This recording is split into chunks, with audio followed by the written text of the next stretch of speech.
Focus on Liberia uncovers and showcases the best of Liberia and shows the world the truth about Liberia. We educate, elevate, and promote all things Liberia. We conduct interviews, panel discussions, debates, and more. Tune in to Focus on Liberia on Facebook and YouTube and be a part of the stories that make up the news. This is Focus on Liberia, and I am Dennis Jah. Hello, ladies and gentlemen, and welcome to Tough Talking Thursday. This is the last Tough Talking Thursday of the year 2022. We are so excited and delighted to be here, and this is our year in review. Tough Talking Thursday has been here since 2021. So from January 6th to today, we have over almost 40 episodes of Tough Talking Thursday. So we're going to review that. But before we do that, we're going to start with something very refreshing and interesting. But to start the show tonight, let me welcome Ms. Massa Emilia Washington, who is a journalist and former TRC commissioner. Massa, welcome to the show. This is Tough Talking Thursday Year in Review. Thank you, Dennis. Thank you so much for inviting me. It is a pleasure always to be on your panel, and happy holidays to you, to my co-panelists, and also to your viewing audience. Thank you so much, Massa. Let me welcome Mr. Jonathan C. Tayo Dulake. I like the C name. Jonathan, welcome to the show. This is Tough Talking. Thank you, Dennis, for the work done all the years as we climax. I also like to say a few quite good things here with other panelists, and it's humble to always interact. Thank you. Jonathan is a founding member and a very top bra in the Alternative National Congress. And Jonathan, we are so delighted to have you. Let me welcome the man who eats, sleep, and drinks statistics, Mr. Kalebo Gonglo. Mr. Gonglo is here representing himself. He's a brother of one of our presidential aspirants. Mr. Gonglo, welcome to the show. Well, thank you, Dennis. I'm happy that you called me to share the table with you again. I'm always willing whenever I have the time, and particularly coming at the end of the year, I'm happy to also live to see this point, and I thank God for his blessing. I'm happy to always be in the mix of all these lighted, erudite Liberians like Ahmed Salif and Massa and Jonathan. So yeah, it's good for us to share our view on what we think might be coming next year for us. Thank you. Last and definitely not the least is our governance and planning consultant, Mr. Ahmed Salif. Mr. Salif, this is the last edition of Tough Talking Thursday for 2022. I'm so excited that you're here. Thank you for coming. Thank you, Dennis. I'm happy to be here as well. We want to welcome all our viewers from across the globe on this Tough Talking Thursday, the last Thursday, the year 2022. And other panelists, regulars on Tough Talking, they're on their way some because of time, they're not going to be here. But we are so happy. Tonight, what we're going to be talking about is we have had almost 40 episodes of Tough Talking Thursday. We want to discuss which of those stick out to you so much and why. Then we look at other areas, right? What are some of the lingering themes, some of the unresolved issues we're not talking, and we go into 2023. Those things are still there. We'll talk about that. And we look forward to 2023 based on what we've discussed so far. Do you really think that during this discussion we've moved a needle, or we're just wasting our time? And what is your tabata of the year? Viewers want you to please or participate. Viewers, I also ask you to say what you make of Tough Talking Thursday for the last 12 months. Now that and based on that, how do you want us to proceed in 2023? But before we get into our year in review, something happened today.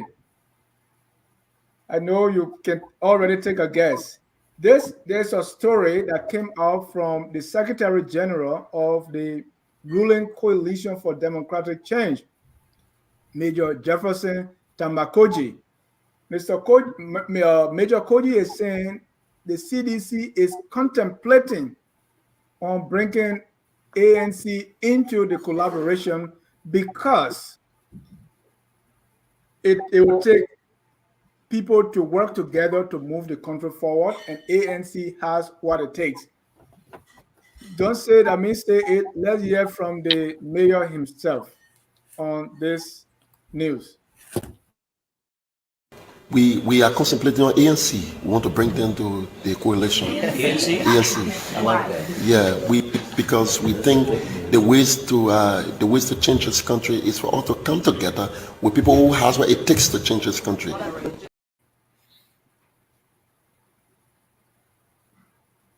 All right.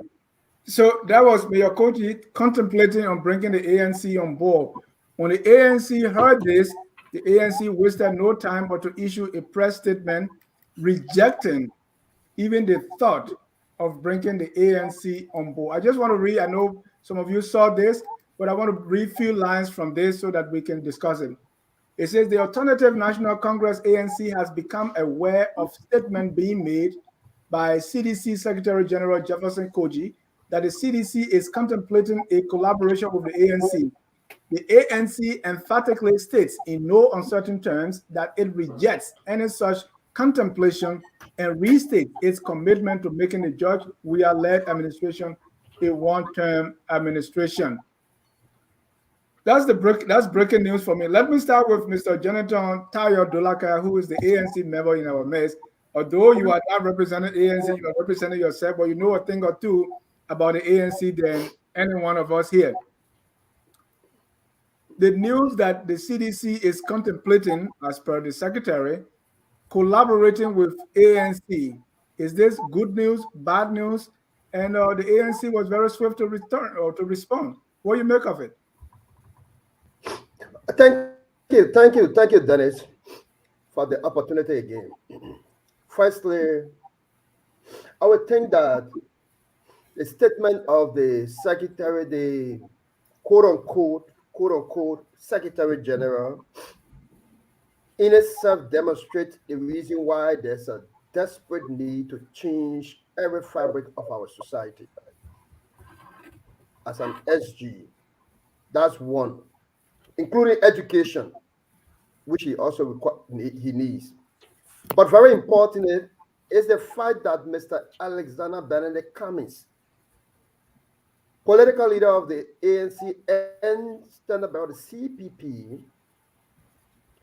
had coined a term called 110 presidency for President Weah under the canopy of massive corruption, bad governance, insecurity, for which today the Treasury Department has sanctioned other officials that we are not taking stand on.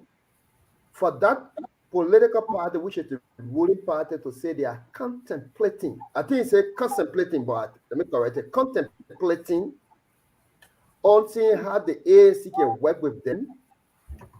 It brings two things in mind. One, that CDC is trying to hide the corruption that Mr. Cummings has now talked to fight and expose should he assume national leadership. That could be one thing. Two, it could also send out a message that we're trying to work with opposition and bring Liberians together, and they are rejecting or refusing to work along with us. For us to close on the conversation, for others to take part, I would think what would give us an impetus to think that CDC mean well would be a few things, and not limited to what I'm stating. One, that the president should, by today, tell us who are the committee members placed on investigation to query those who were sanctioned. One. Two, that the president of the country, who is the standard bearer of this coalition for democratic change, and all of his followers should admit to the Liberian people that all of the trust and confidence reposed in them have been squandered, have been misused, have been outsourced. If these things have been said in true faith, with the acceptance of war and economic crime code, which some of the people who fought war and have joined us agree to it, so that they can be accountable to it. They will have a beginning.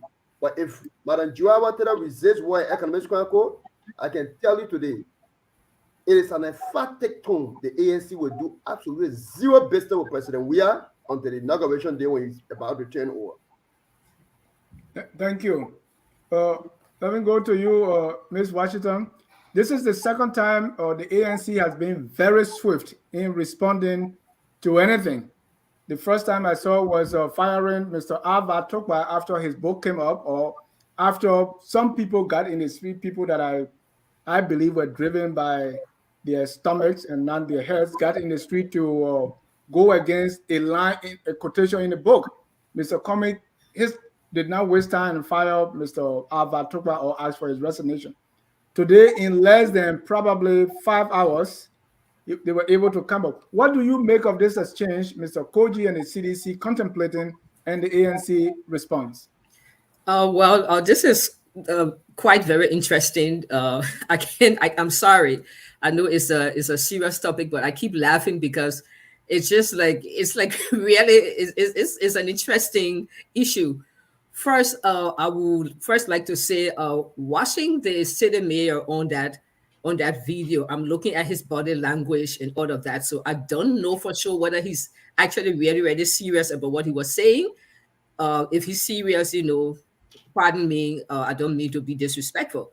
But at first I was thinking maybe the CDC has started to do some, behind the scene, back to maybe discussion, maybe with some key members of the ANC, maybe not everybody, but maybe they've started some building some, some peace talks amongst themselves quietly. But then considering the swift reaction of the ANC, so I take that off the table. But I'm thinking now that I think the CDC is probably trying to be strategic. I think they're trying to seek, oppositions or opponents of the ANC on the ANC. I think they're trying to cause some little discontentment within the ranks and files of the ANC. That's what I'm thinking is a strategy. I'm thinking that's a strategy. But then you ask the question, what is the ANC responding to? For me, that's the question. What is the ANC responding to? Because we heard in that video, the city mayor is saying they are contemplating.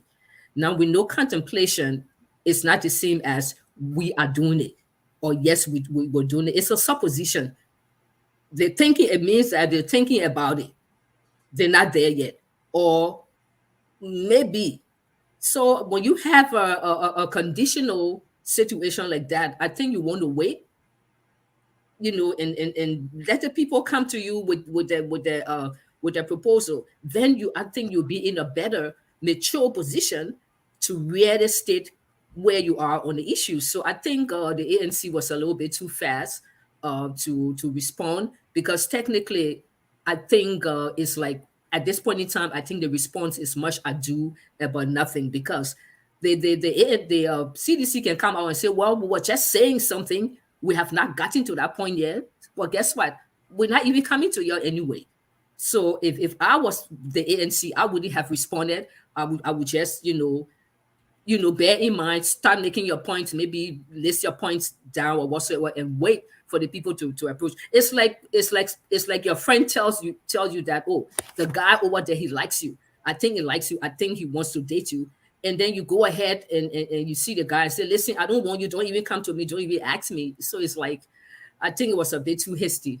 So Master, what does this tell you? Does it suggest in any way that something was working and the CDC was quick to come out? So this got in the open so quickly, so the ANC had to swiftly respond.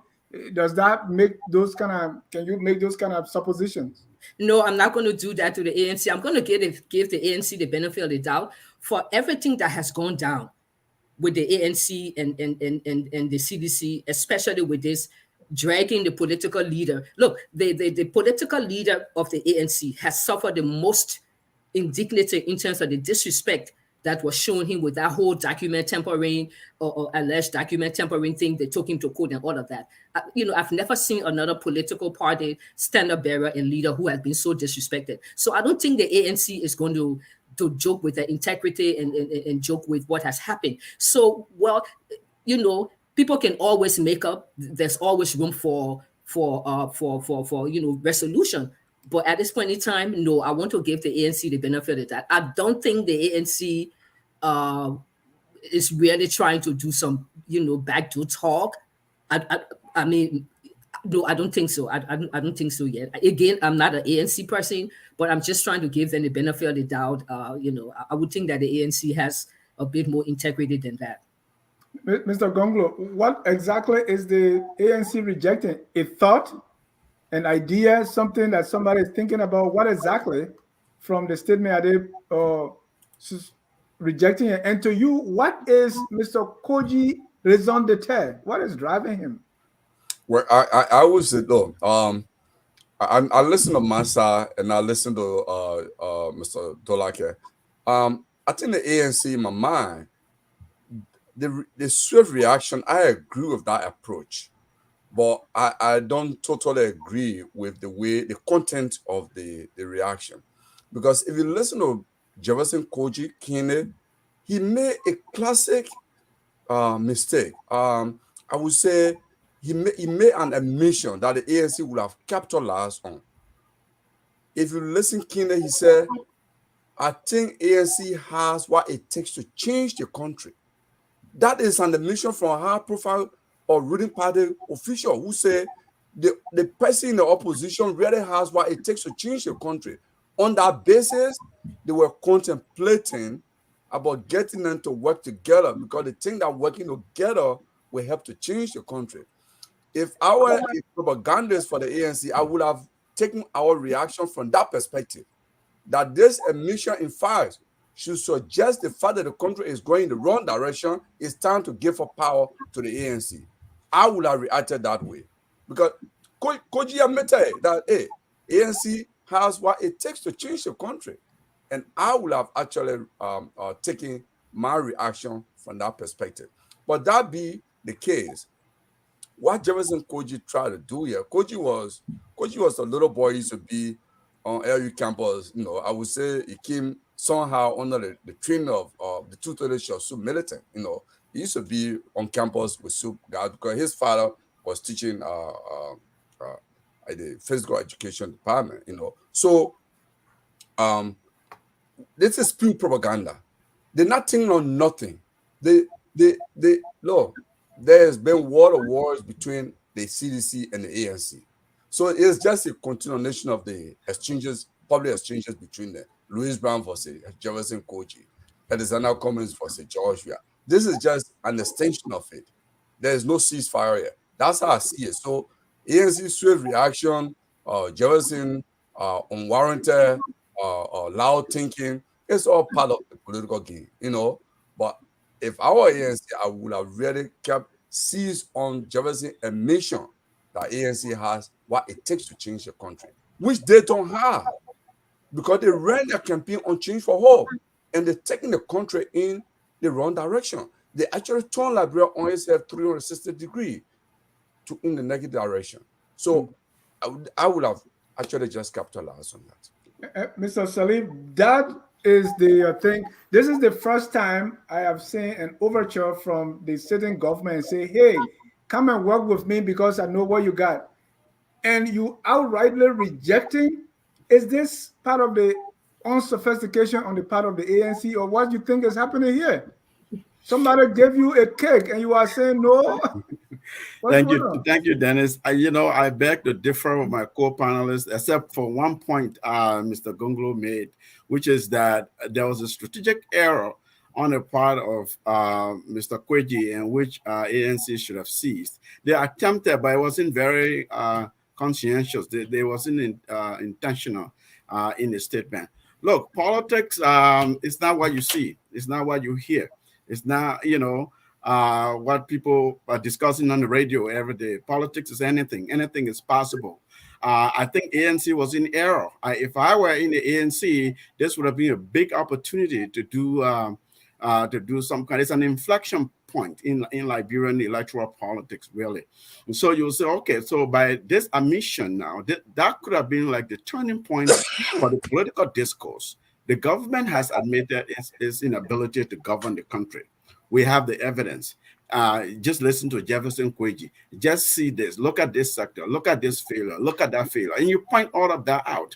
So on the one hand, rhetorically, in terms of who was in control of the narrative, they just handed the ANC this golden sort of a platform to be able to elevate itself, and they rejected it outright without even thinking about it. On the one hand. On the other hand, I don't rule anything out. See, I think, Dennis, it was last week when you hosted that debate, some kind of political debate, and all the different political parties sent representatives, and you guys were on FOL. You were talking, and I commented, Ava Tugba and others there, and I said, look, there's no ideal candidate in this race. And they didn't understand it. They were taking offense to that. There's no ideal candidate in this race. Everybody has flaws. And the flaws they have, political flaws and otherwise. So people will say, oh, I wouldn't want President Weah re-elected because they state their reason. Or they'll say Mr. Cummings doesn't have it. The ANC doesn't have it because they'll state their reason. So too Mr. Barker and so on.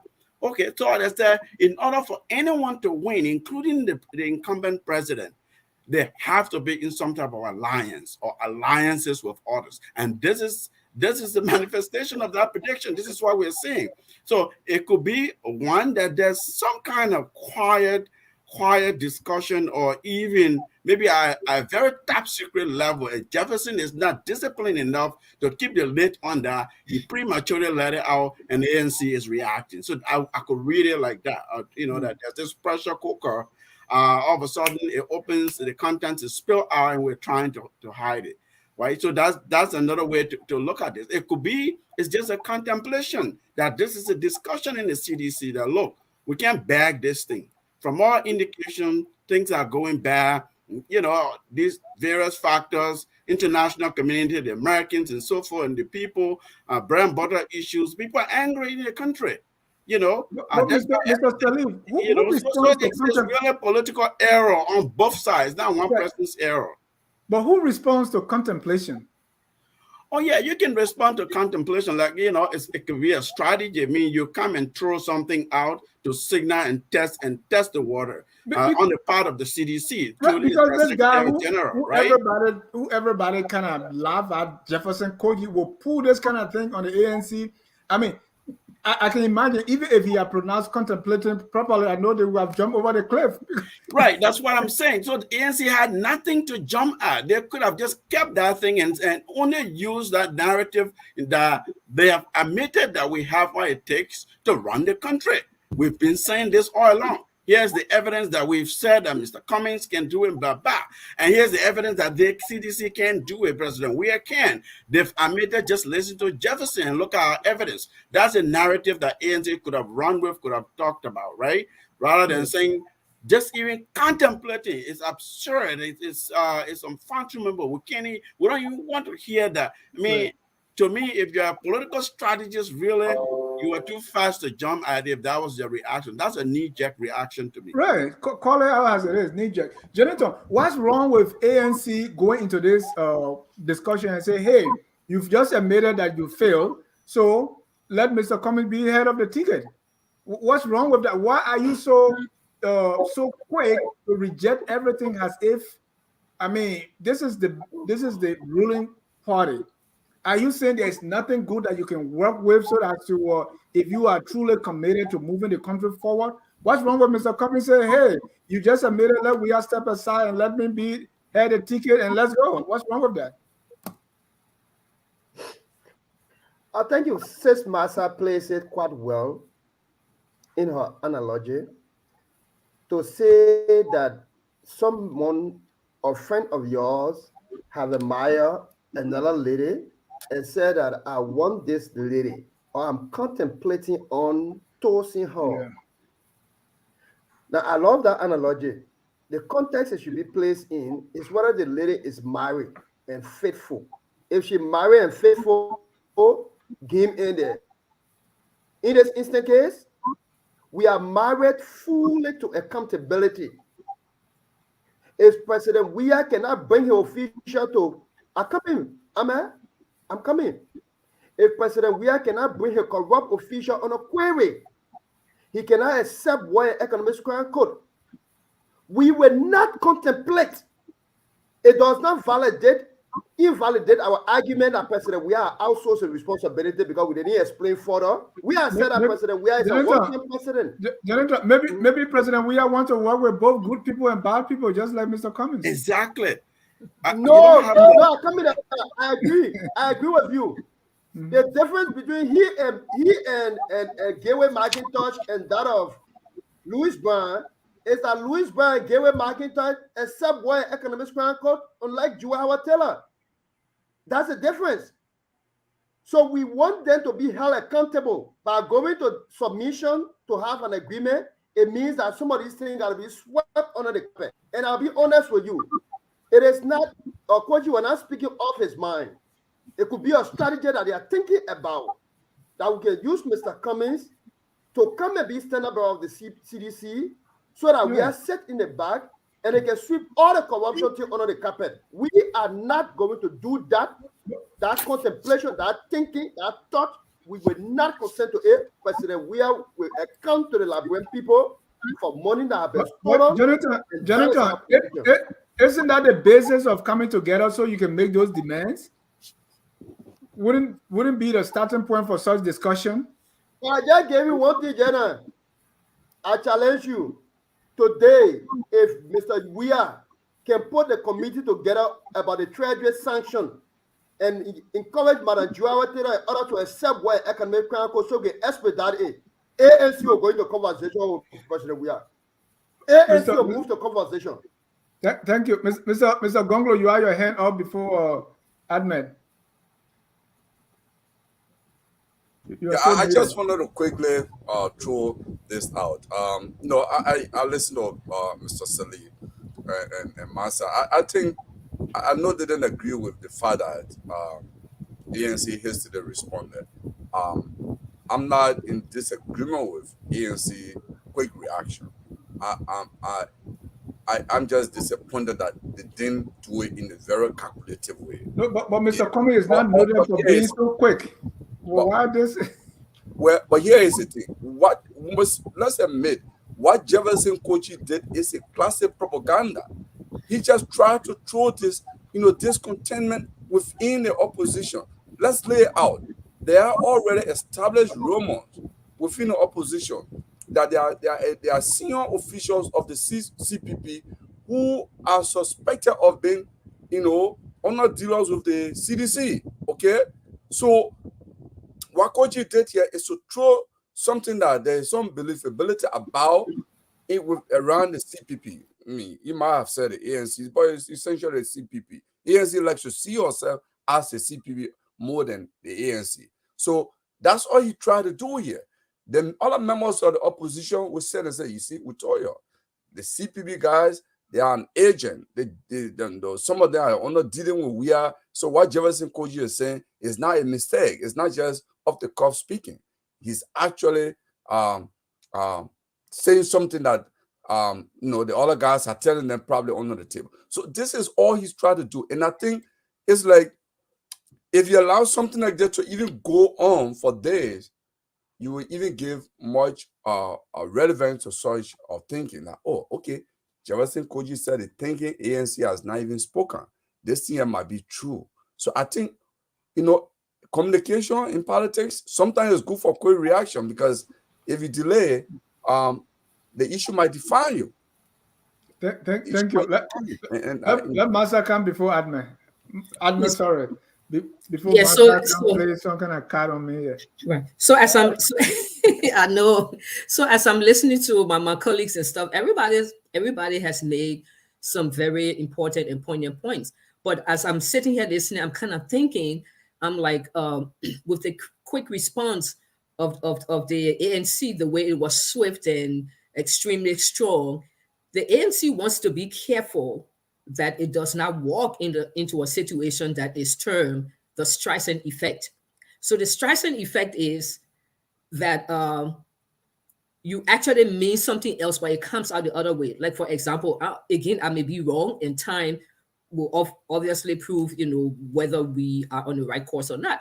But I'm looking at that whole thing, and I think it's a strategy, like Kelebo said. I think it's a propaganda coming from the CDC and Koji, whether you like it or not. He's learned some politics, and if you notice, he's a political strategist. So he's thrown this grenade thing into the ANC camp, and the ANC has rushed to try to deflect the grenade. But in so doing, what it's doing is that it is actually elevating this discussion now, for real. So coming up with that kind of a strong, serious position to a non-position, because contemplation does not mean we are doing it, it is happening, we are sure. So coming out very quickly, very decisively, and very strongly to respond to Koji, you are elevating the conversation. You are actually now going to make people to start thinking, oh, but you know what? Oh, maybe they were doing some, background talking, but because Koji now say it, so they're trying to distance themselves and all the kind of stuff. So the ANC needs to be careful here before it experience what we, the media people, call the Streisand effect. Now, quickly, the Streisand effect is actually named after Barbara Streisand, the entertainer and the musician. I'm sure, all of you on the panel know. There was a journalist and a media entity that was trying to do a report on the environment, on the erosion, because she lives on the beach. So the erosion was sweeping a million years houses in the air, because she lives in a high, class area. So the journalist and his team, by air, from the airplane through area view, they took pictures of houses in the area that were also in danger of this erosion. And they put those pictures on the internet, but they didn't list who house it was. But then she came back and said they should take her house picture down. And when they refused to do it, it just spread all over the internet. And at the end of the day, she sued them. She lost the case. The judge ordered her to pay the journalists and all of that. So the media people do it, the Streisand effect. So the ANC needs to be careful here in quickly trying to distance yourself from the CDC. You have to be careful you don't create the Streisand effect. Thank you. And there's in Liberia, they say there was a party and they say, let the ugly people go draw water. Then Baboon say, I don't want to carry heavy bucket. Baboon, nobody call your name here. Don't call your name. Mr. Salif, I'm curious as to the swiftness of the ANC. As I said, this is the second time they have responded so quickly. The 70,000 that got missing at the eve of we entire suffering rally. Mm-hmm. I don't know. Did any of you see any press release? Does this mean that Mr. Cummings is taking the corruption issue, lightly, and this one is? I mean, how is he balancing these things? I'm not sure if there was any press statement. If please correct me, Jonathan, or if there was this kind of response from the ANC leadership. No, Louis Brown said something to the effect of, even if you stole the money, that would not stop the party. We have resources. It would not stop the rally. That was just like some kind of, it wasn't an official statement from the I thought investigation, because your statement came out and said it was fake. Exactly. So, Maza made a very strong point in the end there, and I like to anchor on that. It was Hillary Clinton who, when the Monica Lewinsky incident happened, and the media was after her to grant interview, and she finally granted an interview, and they kept pushing her, why do you support your husband? this kind of thing. And she said the matter would dissipate by the weight of its own insignificance. And so I didn't, you think about it. She said, no, I don't have to say anything. I'm not granting interviews because this is an insignificant matter. It will dissipate by the weight of its own insignificance. So the ANC, just that contemplation language, let it roll, okay? Or you should have grabbed of that narrative that it created there. Even if it was a strategy, it was some kind of propaganda that the CDC, through its new Secretary General, Mr. Kwesi, was trying to throw at the ANC by saying we're contemplating collaborating with them, working with them somewhat, because they have what it takes to move the country forward. And that is the meat. What it takes to move the country forward. Forget about our contemplation, because then an insignificant issue, you elevate the issue unnecessarily, and people then suspect you, then you don't have control over the narrative, right? So that's one aspect there. And Janitor, I'm afraid to say I see some inconsistency or some kind of being disingenuous about how you all talk about this. On the one hand, you're saying, well, we have a big tent. We don't know who's bad, who's good people. We work with everybody. All these people making noise about have concerns that they have checkered history. You have to work with everybody. That's the narrative. That's the recent narrative that you've presented to us by virtue of bringing these additional people on the team Commons, right? Well, what about working with the CDC? Now you're saying, oh, President Weah has to accept war and economic crimes court. President Weah has to be held accountable. You start to then enumerate now grievances. What about these other grievances that other Liberians have presented your party and you were able to justify so conveniently? So I'm saying, I think it's a matter of political strategy or the lack thereof. If you don't have, because no leader wants to just jump quickly, like with such speed and alacrity and create and correct something that is a non-issue. It's a much ado but nothing. Because you didn't have to go there. To me, in my estimation, you didn't have to go there the way you did. Jonathan? Yeah.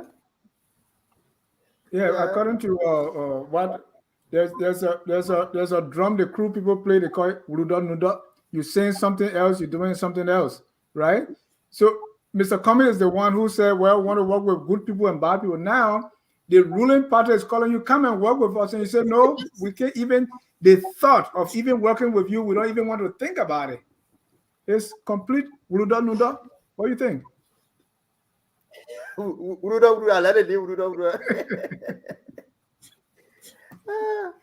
So we have to be genuine about everything that we say here. We are not passing judgment on the CDC as a political party or President Weah. We are saying that President Weah and his officials and cronies who are close to him were sanctioned by our multilateral and bilateral partner, the U.S. Treasury Department. Zero action have been taken by President Weah to institute a measure. That's one. Two, we are saying the people who fought war or who are alleged of fighting war, who joined us, except Mr. Cummings' call for war and economic crime court. So it already dissipated the conversation as to whether we will hold other people accountable because they accept. They say they need war and economic crime court. They themselves need to be investigated. They need to face the accuser. On the flip side, George Weah, who has the mantle of authority, along with Mara Juawatera, vehemently reject it. Though they are not investigated those who were alleged of corruption. And America is saying they will not do business with a personality, which places a dent on the reputation of our country. You want us to do business with those kind of people? That's what you telling me? I prefer to be with Joshua Blahi. Come in 1 minute, Amen.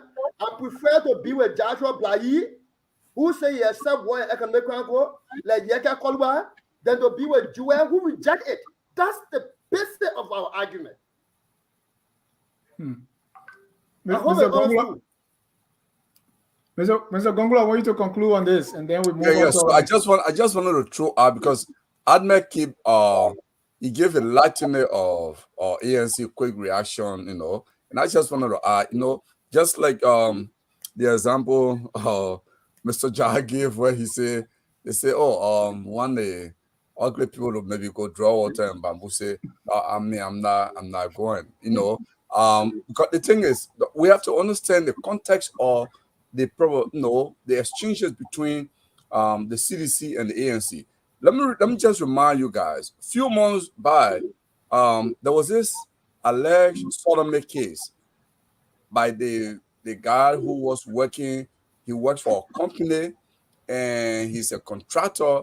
He's an employee of a company that Mr. Cummings contracted to do like cleaning of his pool at his house. This guy sodomized somebody, I don't know whether it's in Cummings Yard or somewhere else, but the police arrested him. And the fact that he worked for a contracting company, but the narrative the police put out was that he's an employee of Alexander Cummings. Now, it's fully established that Cummings has been accused of having this, whatever you call it, down low, or being a gay, or being a man who has sex with young boys or young men or men generally. That allegation. So ANC swiftly reacted without even going through the police charge sheet to see what I mean.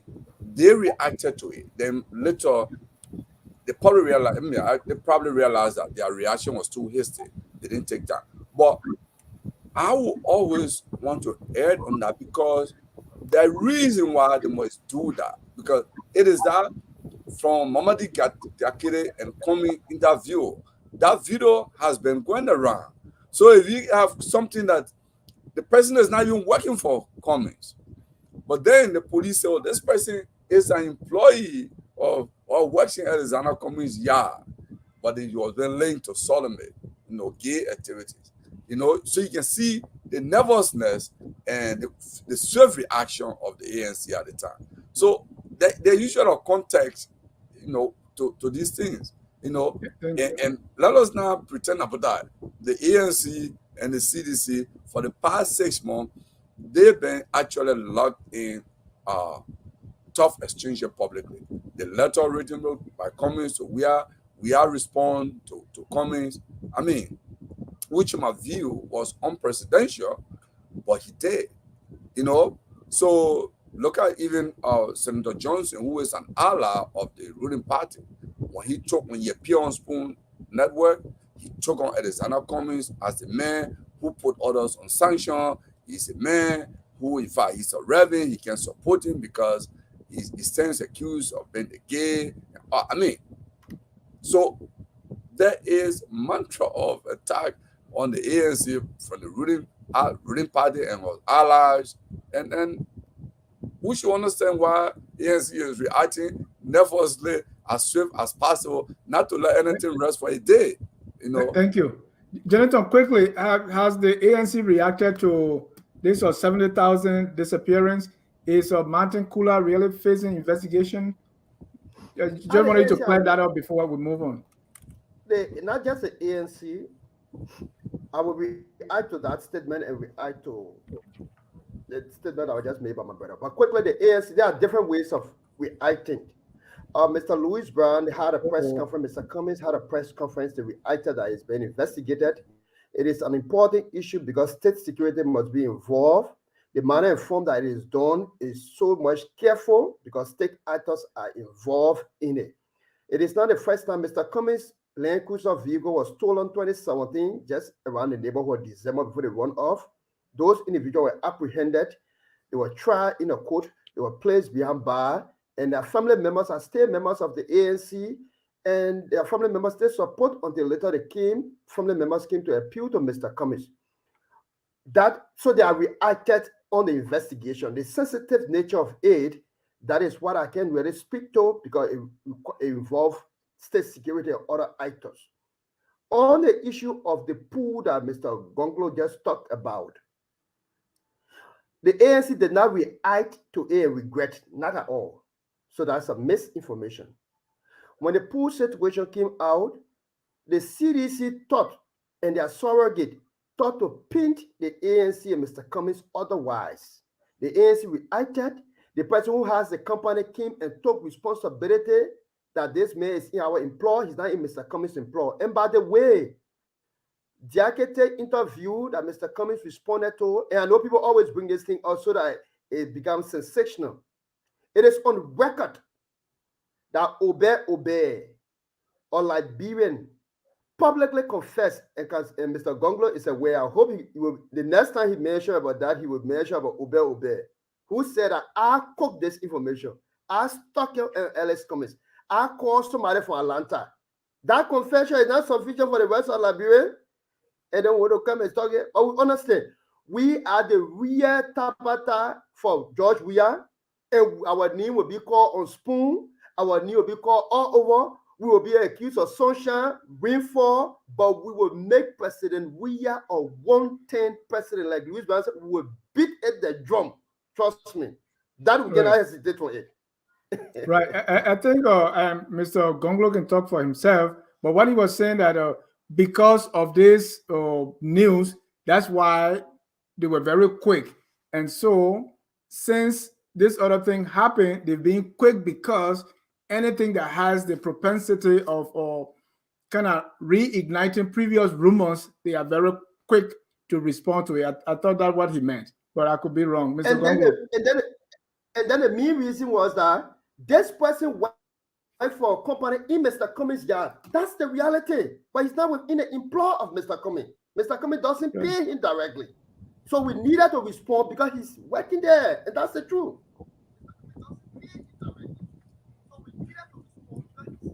Yes. Thank you.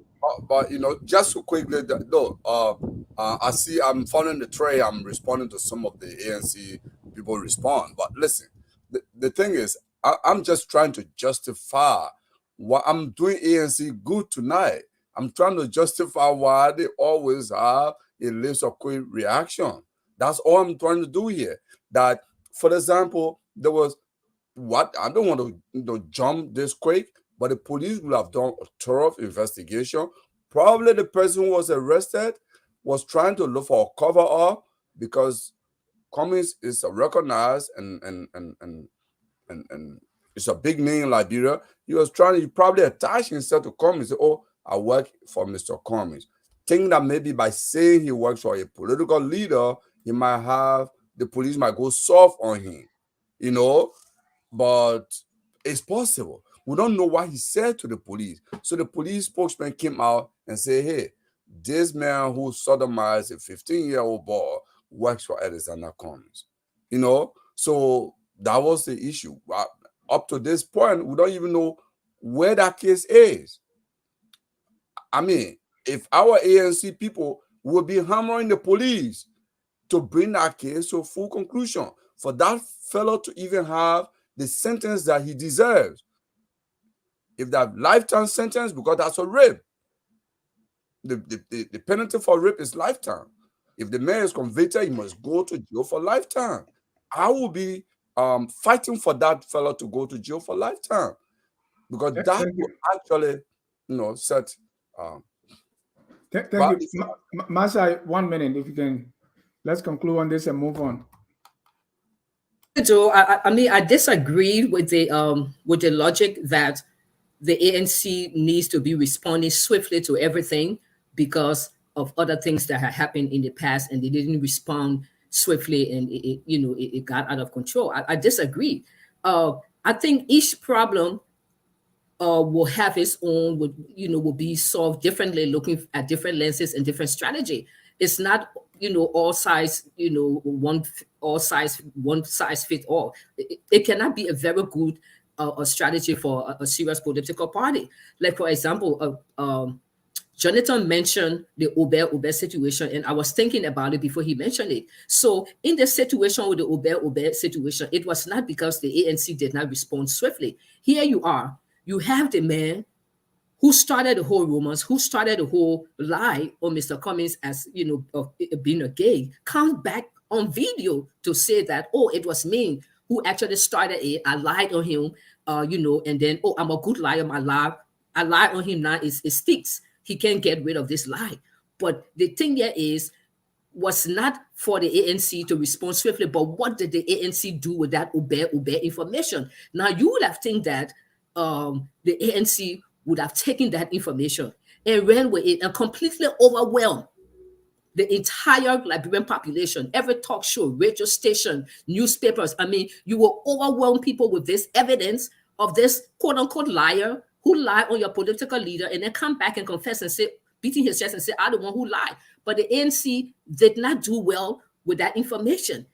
They did not use that tool effectively to their benefit. So today, people, continue to project that lie on Mr. Cummings. So I don't think it's a matter of being swift to respond all the time. It's a matter of how you respond what I don't know the media strategy or the media team for the ANC, but I would think that the ANC really needs a robust and intentional and a strategic media team.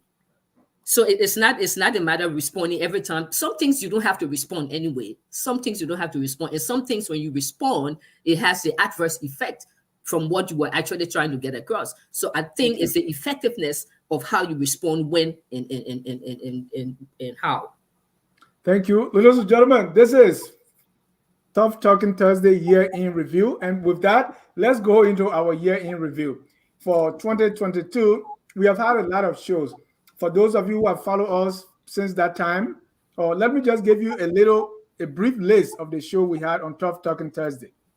Starting January 6, 2022, we had a House of Representatives roles, responsibilities, and activities of 2021.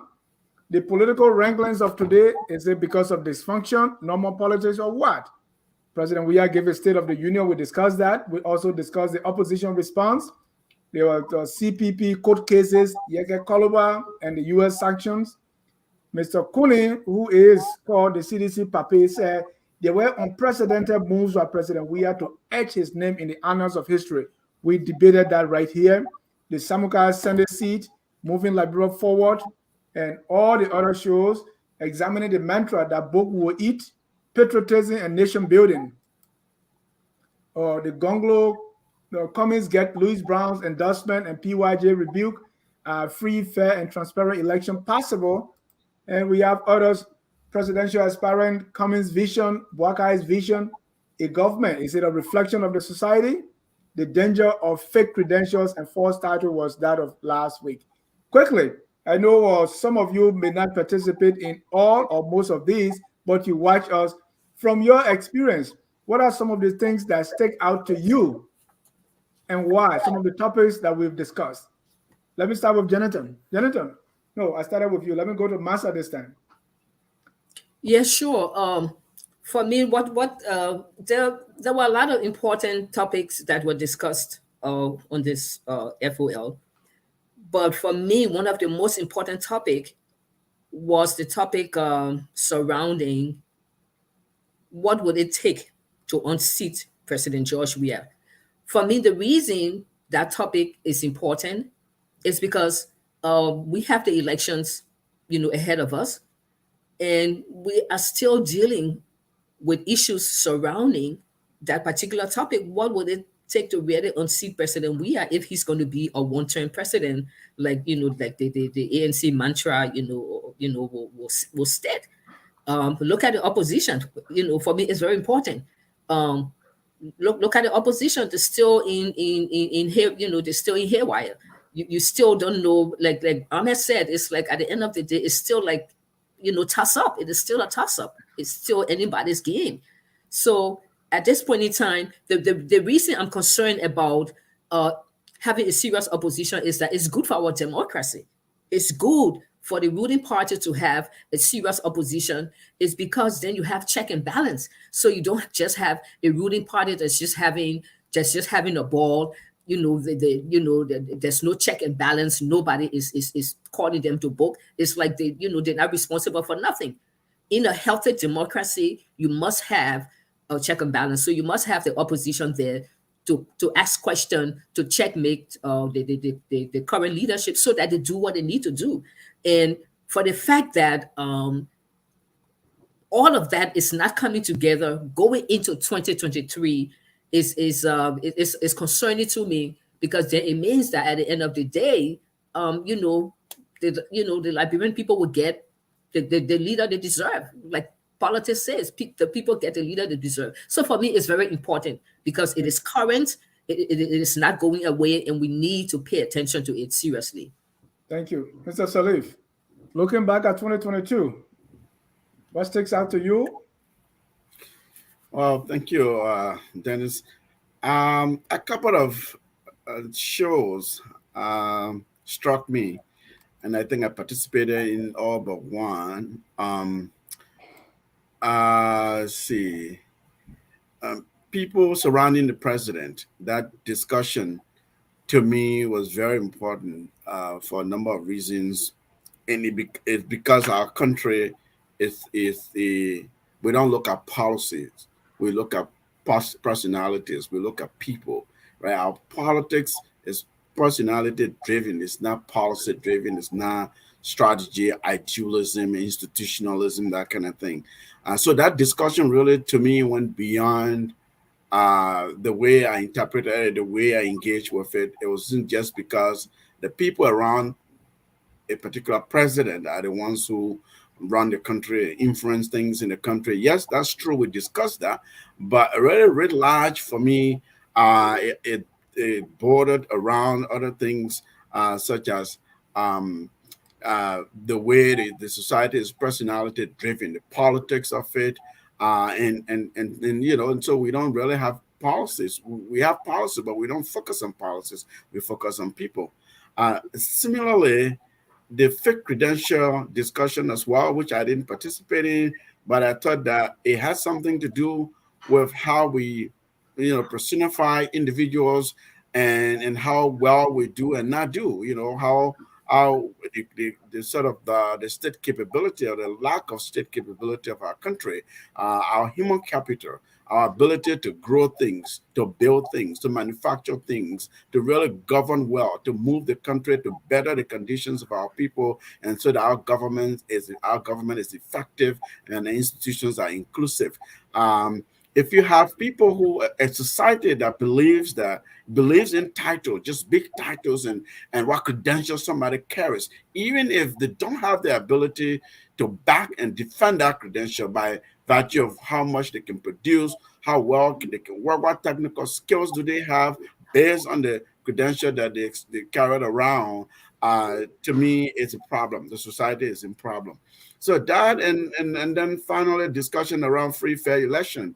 I think free fair election discussion was really important. It is still very important because look, elections are the biggest indicators of a liberal democracy. So if we have elections, regular elections, free fair elections, then at least you'll be able to focus on other things. You'll be able to choose the quality of leaders you want, the kind of institutions you want to espouse laws and things like that.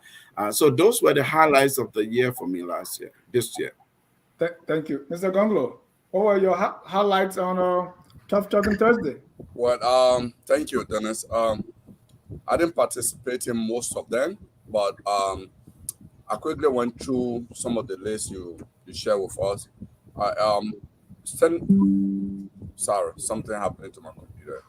Um, the first I would say, there was a topic you guys discussed. I didn't participate in this. I might just talk about that. Whether free, fair, transparent election was possible towards 2023, because it's a very critical element in our democracy, and even for social economic development.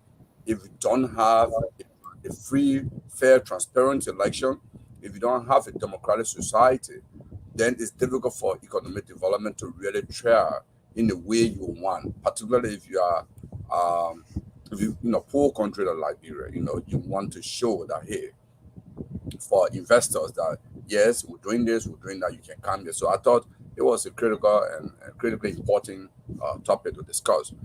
Whether it made an impact or it moved the needle for the commissioners, the opposition, and the ruling party, or the government per se, to listen to some of these issues and say, look, Liberians are talking up, they are concerned about free, fair, transparent election. Hey, we need to look at how we're doing this. Whether it made them to move, I don't think so. The other topic which I thought was also good, and I totally agree with it, but I just listened, I didn't participate, was government is a reflection of society. Whatever government you have, and Frank Fanon has said this, and other scholars have said that in many forms, in different forms. It's just like maybe nutritionists would say our body is just basically what we eat. If you eat healthy food, you're going to be healthy. So if you have a country where we let any kind of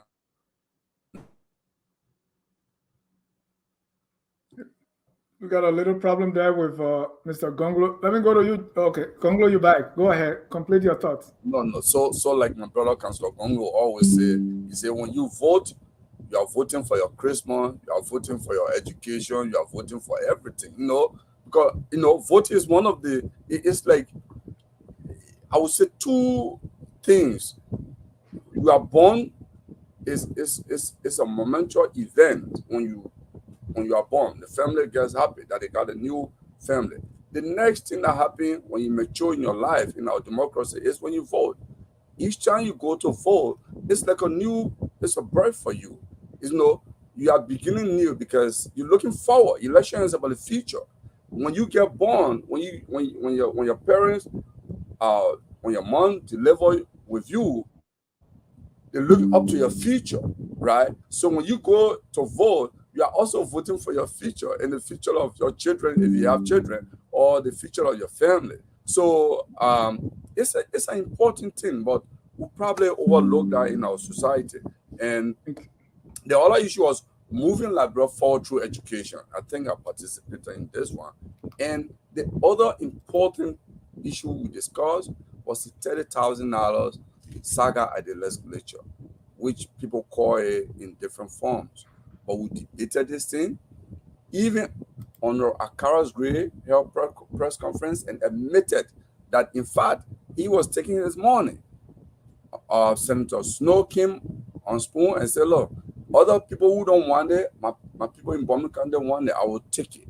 I mean, people brag and they were open about taking $30,000 in an impoverished country, in addition, excluding their amenities and salary. Okay, so we discussed this, but as our culture is, it flies. Liberian men will say, after 2 weeks, it's over. Let them make noise. The guys are still taking the $30,000. Thank you. And I like that part about the elections. Another great African scholar said, when you vote, it's like you are given an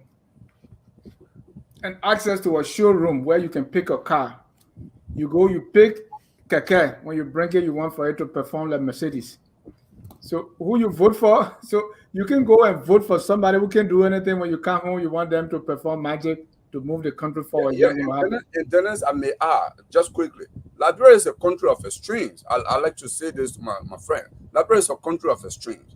We don't see ourselves as extremists, but I think now by our voting record, Liberia is a country of extremes. You can see that who voted for Taylor. I mean, I worked as election magistrate in that election. I was election magistrate for Nimba at the time. The fact is, people, they vote, and they voted for Charles Taylor. We came to Monrovia. I remember I was standing with G. Henry Andrews on top of the Elections Commission on 16th Street, and people were dancing. It was July, I think it was the last day of the campaign. Taylor had called for 1 million men march to SKD. The different groups were having you kill my pa, you kill mama, I will vote for you. And we're standing there and we're looking and say, wow. And it was like the election was over. The kind of crowd we saw, people actually generally voted for Taylor with that slogan. And they tell the same thing for we are. And they expect we are is totally incapable of managing even a football team. But they give an entire country to him. So our voters always vote on their extreme. And don't be surprised in 2023 they might go to that extreme, another extreme, and start regretting. And who will be that extreme? But you don't have to answer now. I don't want to. No, don't answer. It's rhetorical. Jonathan, throughout this episode, which one you want to highlight? So I want to highlight, take it from Mr. Gunglo, I like to highlight the one that talks about the credential. And I'd like to borrow from Mr. Cummings. Many persons say it, but they say garbage in, garbage out. It demonstrates clearly the low depth of the level of education we have and why our democracy needs to mature and why education should play a premium role in all of our development agenda. Look, Mr. Jar, When a society is ill-informed or lacks information, it is a horrible thing. You listen to the city mayor, who is now the Secretary General of a ruling political party. It just demonstrates why somebody will be a CEO or president of LBDR Bank, a bank that Ellis Cummings came to this state, went to Clark University, returned and served as analyst, not even president, not even near president. But a fake credential person can go for more than a year or probably close to a year, and nobody can have a quality assurance to check on the credential of that person. You remember the conference, you remember the degree of Nyondwa Mongloman, all the fake credential. This is the issue that we are talking about, a harm of our country. And because we are not informed, these political items come about to just play on the gullibility of our people and ride on sympathy like President Weah is covered in the mansion. That's the hard truth. Another thing that caught my attention, and I really appreciated how we lay it out and how it was well discussed by different personalities. Another thing that caught my attention is the issue of the U.S. Treasury Department sanction. It is important because in our country we use dual currency. I sat on the platform and said that when the president decided not to take action against those who were sanctioned in the premise, the FIU that it is created and that operates under the president defy the president of the Republic of Liberia, that was a former insult, and froze the accounts of those officials that were sanctioned. Up to today, December 29, we are still waiting to hear the president's announcement of who are on the committees, the date of the communication drafted to the Treasury Department to furnish the government of Liberia and with experts and facts associated with it to give Liberia an image. What it demonstrates is that this government is indeed a one-term government. To have $100 million US worth of cocaine or whatever drugs laying, not through Logwato Boro, not through Benda, not through Granjide, but through the free port of Monrovia, and no single agent of government can be responsible for it. It is indeed an embarrassing thing. But I must say, we will always say these things. We will not hesitate. And I say, thanks for always having this platform and the way you go about laying these things out. That's the education that we are talking about. Other people are having platforms around the country, around the world. But the systematic nature in which you take your time of work and lay these things out, that is the kind of environment that some all like to be in. And so we hope that the president, among many things, that the 30,000, we heard no political leader make comments about it. No political leader in the Republic of Liberia, including President Weah, except Ellis Cummings, who went against some of the lawmakers, which is not a normal thing that someone would do because you lost lawmakers. But you are clear and said this is political corruption. Sorry, but that's it.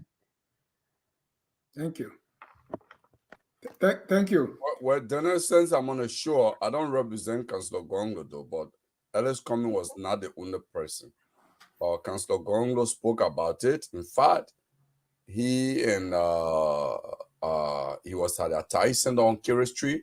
He spoke about that. He spoke about it all around Monrovia in different communities. In fact, he said that was nothing but an act of theft, that the Liberian people money is in the custody of the legislature, and they allocate budget, and they just took that portion. Nobody gave it to them. So it's like you're probably to somebody. No, thank you. He did it. He did. He spoke about it, except that he doesn't have legislators to discount his comment or to loss as a result of that. But he spoke about it. So those who are legislators, the ones that took this. I want to bring in our callers to weigh in. And I want them to evaluate what we're doing and how much impact they believe we've had on them since we started having Tough Talking Thursday for this week. But what I want you to quickly look at before the callers come in, just for less than 2 minutes each, is there are some issues that are really, I would say, they are still lingering as we go into 2023. Some are still unresolved. I want you to identify those. And what does that tell you as we move into 2023? You know, what picture can you paint? And we've been doing this thing, sometime, and I really appreciate all of you always coming, answering the call. But sometimes you take a step back and really evaluate yourself and say, what am I doing? Am I having an impact? Or as we say in Liberia, am I wasting water on dog's back? So quickly, let's speak about those, and I will bring in our callers. Callers, what I want you to look at too is what really stick out to you, how you think we're doing, and what do you want us to do as we go into 2023? Give us some of your thoughts, and it will be man enough to take it. So let's go, Mr. Gonglo. Those are the issues, right? What are some of those things that we are going with? Some of the things that were not resolved, and what can we do? I don't know if we can do that in 2 minutes, but there are many issues. Number one on my list, I would say we're talking the $30,000 that the legislature took, and the state taking it. For me, it's a serious issue. What can the opposition do about it? Is there a legal means to the opposition are legislators too, right? No, yeah. In fact, they dominate the legislature. Right. Yeah, so it's a sad thing. If you take the totality of the opposition legislators, they are probably nearly 50%. So it's a sad thing, and that complicates even the opposition message against the ruling establishment, because when you have the elected officials who come from the different districts and electoral districts and counties are also marked in the same public corruption, it makes your message against the ruling establishment a little bit difficult, that they are the same, So, the $30,000 is, for me, one of the serious issue pending. And then the election commission, the whole registration process biometric, it is a serious thing. Liberia is actually tendering toward, I don't want to say constitutional crisis, but we don't want, and I know Liberia very well. I'm so old to know Liberia very well. They will reach a point, they say, let's just pass it, for peace sake, and they will bend the rule. They might have some kind of registration, and maybe one side of the country using biometric and one side not using. Liberia is capable of doing that, because for me, anything is possible in Liberia. Things are not possible in other countries. Anything is possible in Liberia by our history, by our action and inaction. So I'm even fearing that you might have one side of the country using biometric, then one side not using biometric. I've been contemplating on that, because this is where we are going. But here is the election commission. We have a commission, the chair of the elections commission is still under indictment. The government of the Republic of Liberia indicted the chairman of the elections commission. That case is still in criminal court, and the government is now moving to prosecute, to exonerate her. She is doing nothing about it. It is something hanging over her head that the government can say tomorrow in a dark room, look, if you don't do this, if you don't do our bid for us, we're opening the case tomorrow. You'll be convicted and we'll sentence you for 10 years or for days, and she could carve in. So, for me, I think it's something that should unify the opposition on this. And the last comment I'll make on this is, Dennis will talk on opposition unity. When I think of opposition unity and the lack there of opposition unity, I really wish the late Archbishop Michael Francis were alive. I wish if Chika former Corner was alive. I wish if Bishop or somebody Brown, these people were still alive. Because we need our relations leader to force the opposition leaders into a marriage. I mean, we don't need a second round that will cost the country money. We need to defeat President Weah in one round. But in the opposition camp, I'm not seeing a towering person that is coming and saying, I have a big chest. I'm not seeing that. Thank you. And let's be quick now. Let me go to Jonathan so we can bring in our callers so that they can participate in our year-end show. Jonathan, quickly, same question. Those lingering issues we are going with, how we're doing, and what to expect in 2023. I think the next issue is very cardinal, and thanks that Mr. Calabo Gonglo is someone who have worked with the NEC, and some of us have done some contract with the NEC extensively. What is very important about the NEC is that the timetable of the NEC is town bound, and that timetable is tied up to the inauguration, which is a constitutional mandate.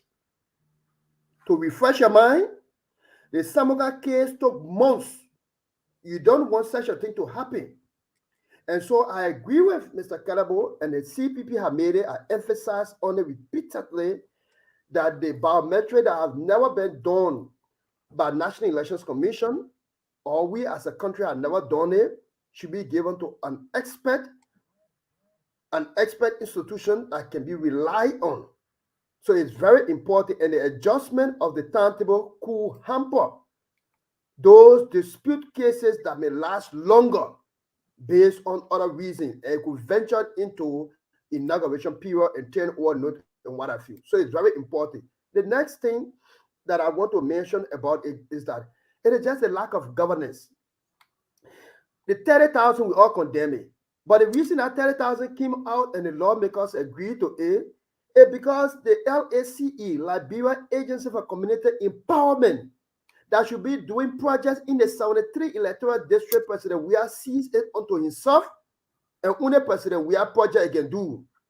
So the lawmakers start to take on that political bribery by putting it in the legislature, through a legislature. What is harmful about it is that county like Bapolo County have more than 4 to 5 million from county development fund. They are not being able to utilize it. Why? Every time the government defer the utilization, because some bakery in the legislative caucus of the leadership of the county. So I think those things must be executed. When the county has some money, the county money should be given to it.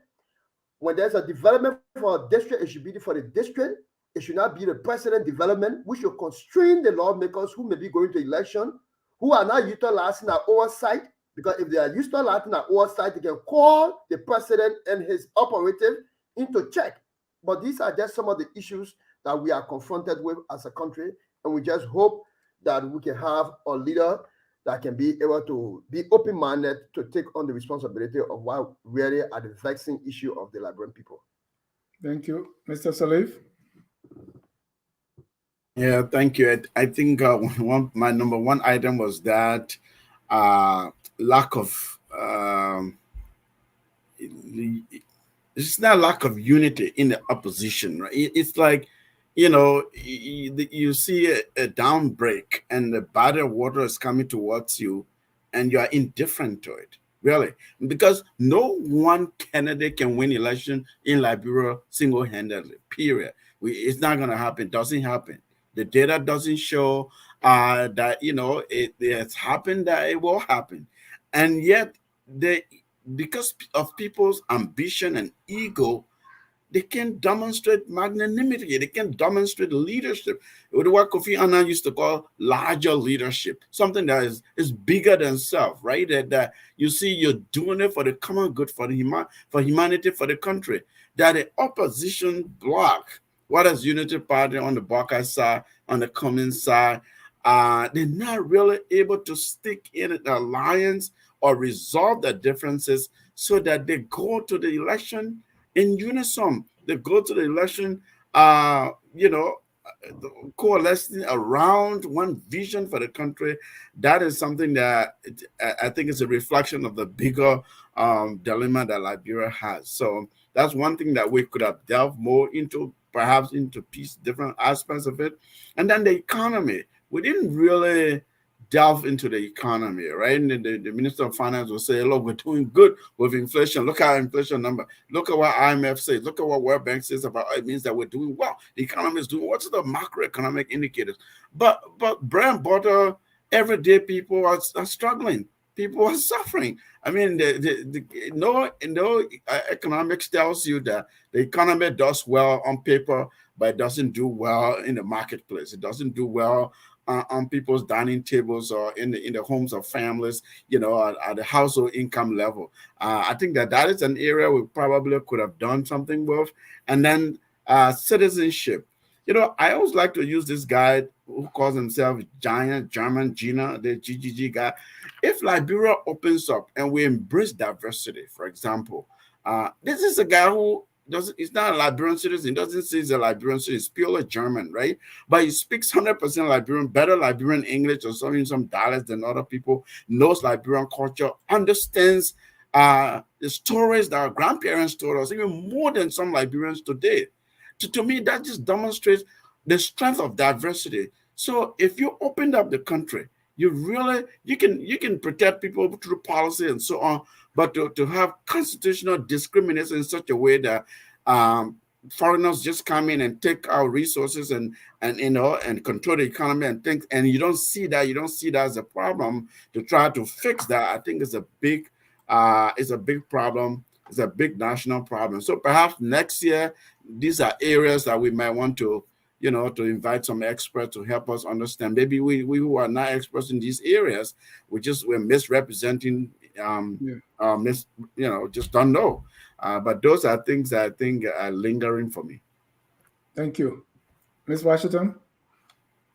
So because my colleagues have taken time off to explain in detail, so I will just do bullet points.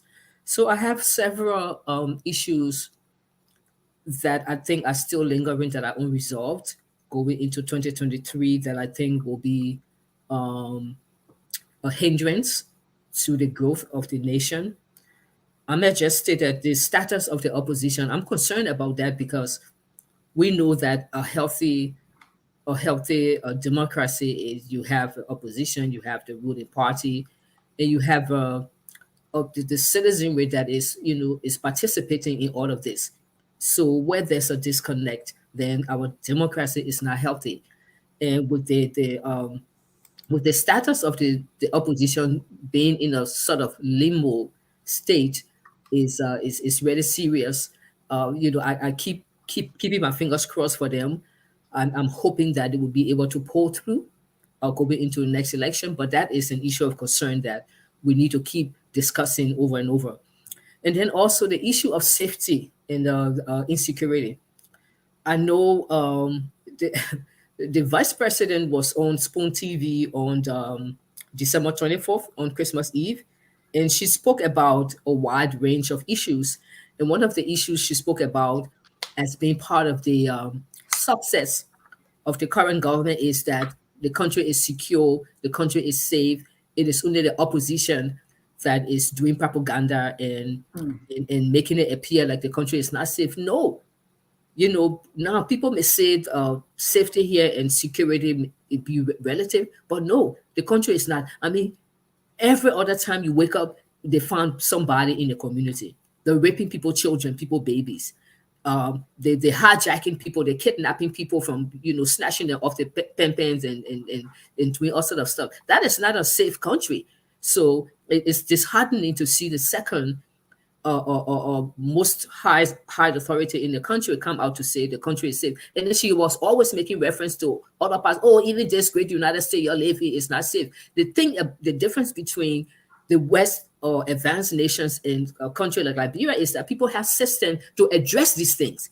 Yeah. So most of the time they will apprehend the perpetrator. Most of the time they have mechanism in place to curb and to address these things and to make sure that at least they have some handle on them. Unlike us, things happen and nothing happens. All these murders that took place, Odell Sherman, even the William Tauber Jr., people can just go into people's home and slaughter you. People can just hurt you and kill your family members only for a simple argument. So I am very concerned about the safety of this the state of security of Liberia. And I think we should be more concerned going into elections, because that's when the crime rate tend to get high. So that's a matter of concern. And then also Kilobo and everybody here talking about NEC. NEC is an issue of concern for me as well. The voters registration, the list, they were supposed to clean up the list. We have not heard anything. And there's all this thing going on with allegations and indictment against the NEC chairperson. It's an integrity issue. And then you have these people who are actually indicted, are the same people who are actually who are going to administer the elections. So that's an issue of concern. And then, of course, allegations upon allegations upon allegations of massive corruption of public officials. And, 15 million, 30 million, this, that, nothing happens. People talk about it and nothing happens, but we will keep talking. Then, of course, the last thing that is dear to my heart is the issue of accountability for war crimes. It's like, the we are government is not even thinking about it. I think it's the last thing on the list. Nobody wants to talk about it in terms of from governmental cycle. They're not even thinking about it. Every time it comes up, they get angry and they just like brush it off, like people shouldn't say anything at all. But in the meantime, the vice president, again, referencing her interview on Spoon on December 24th, the vice president is saying that she is concerned about sexual harassment of young girls. And she gave some examples, like, young girls are saying when they want a job, the person is trying to sleep with them before they can give them a job. And the vice president she says she's concerned about this, and the laws of the land need to be applied, blah, blah, blah. And I'm listening to this. I'm like, the contradiction with this woman here is like really, really mind-boggling. It's overwhelming. Honestly, sometimes when you listen to her, you just want to scream and pull your hair off your head. Man, Madam Joy Howard Taylor, the reason you're having all these things, these recurring crimes, is because the people, they massively rape women, they gang rape women, they use instruments on women, they use gun on women, they rape young girls, little girls, they rape people's wives in front of them, they make a sons to follow the mother in the public in front of the father to debase the manhood, and nothing happened, and you are against accountability for these people. But then in the meantime, the same person will sit down and say you want to fight against sexual harassment. Well, people learn to get away with these things because nothing happened. So, madam, nothing will happen about your sexual harassment quest that you own, because nothing happens about accountability when people commit these kinds of crimes. So it's just ridiculous. Thank you, Masa. We got I'm getting feedback here. We got people waiting in the wing now. We want to bring in our callers. And callers, as you call, and also start thinking about your Tabata of the year. I mean, a whole year of Tabata, that is going to make one big Tabata. So let me open the phone lines now, and our callers, just tell us how we're doing. And oh my God. All right, I lost the caller here. So quickly, let's go over the Tabata of the year. Let me reconnect my line.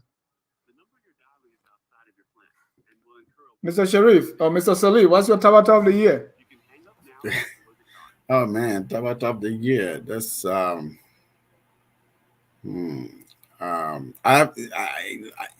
have to think a little bit. Usually, I like to listen to others. Then so go around. There are a lot of different areas one could go into, but let me hear from Kelebu and Jonathan first. All right, let me bring in our callers. I've reconnected. The first caller here is Mr. Elvis Morris. After listening to almost all our episodes for the year, Mr. Murray, what's your take? How we doing? Today, doing bad. I can't work on the phone for almost 30 minutes. But overall, we love this platform, especially me. I love this platform so much. And I think Ms. Washington said it. For me personally, most of the topic, of all of the topics you do, when it comes to the TRC recommendation and accountability, I think those are some of the most insightful, because I think our country is still reeling from that, tragic 14-year civil war.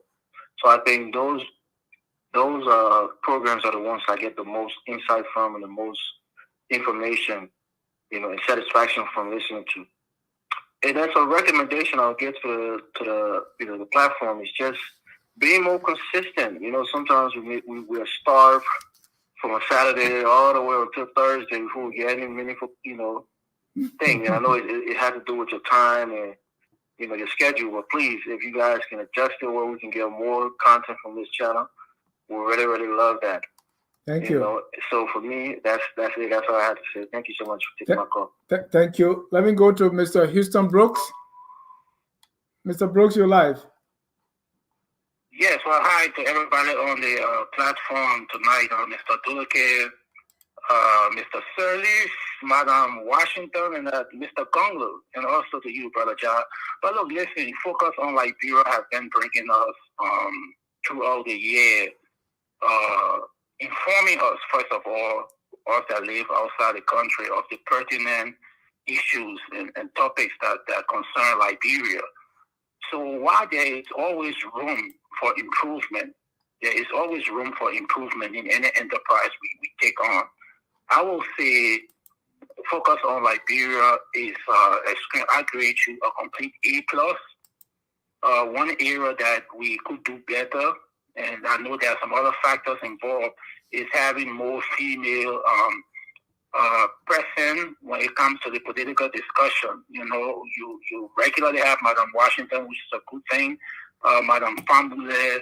So based on the availability of pertinent Liberian women that can give the verses, well, we will like that. But other than that, there's nothing to reproach the show about.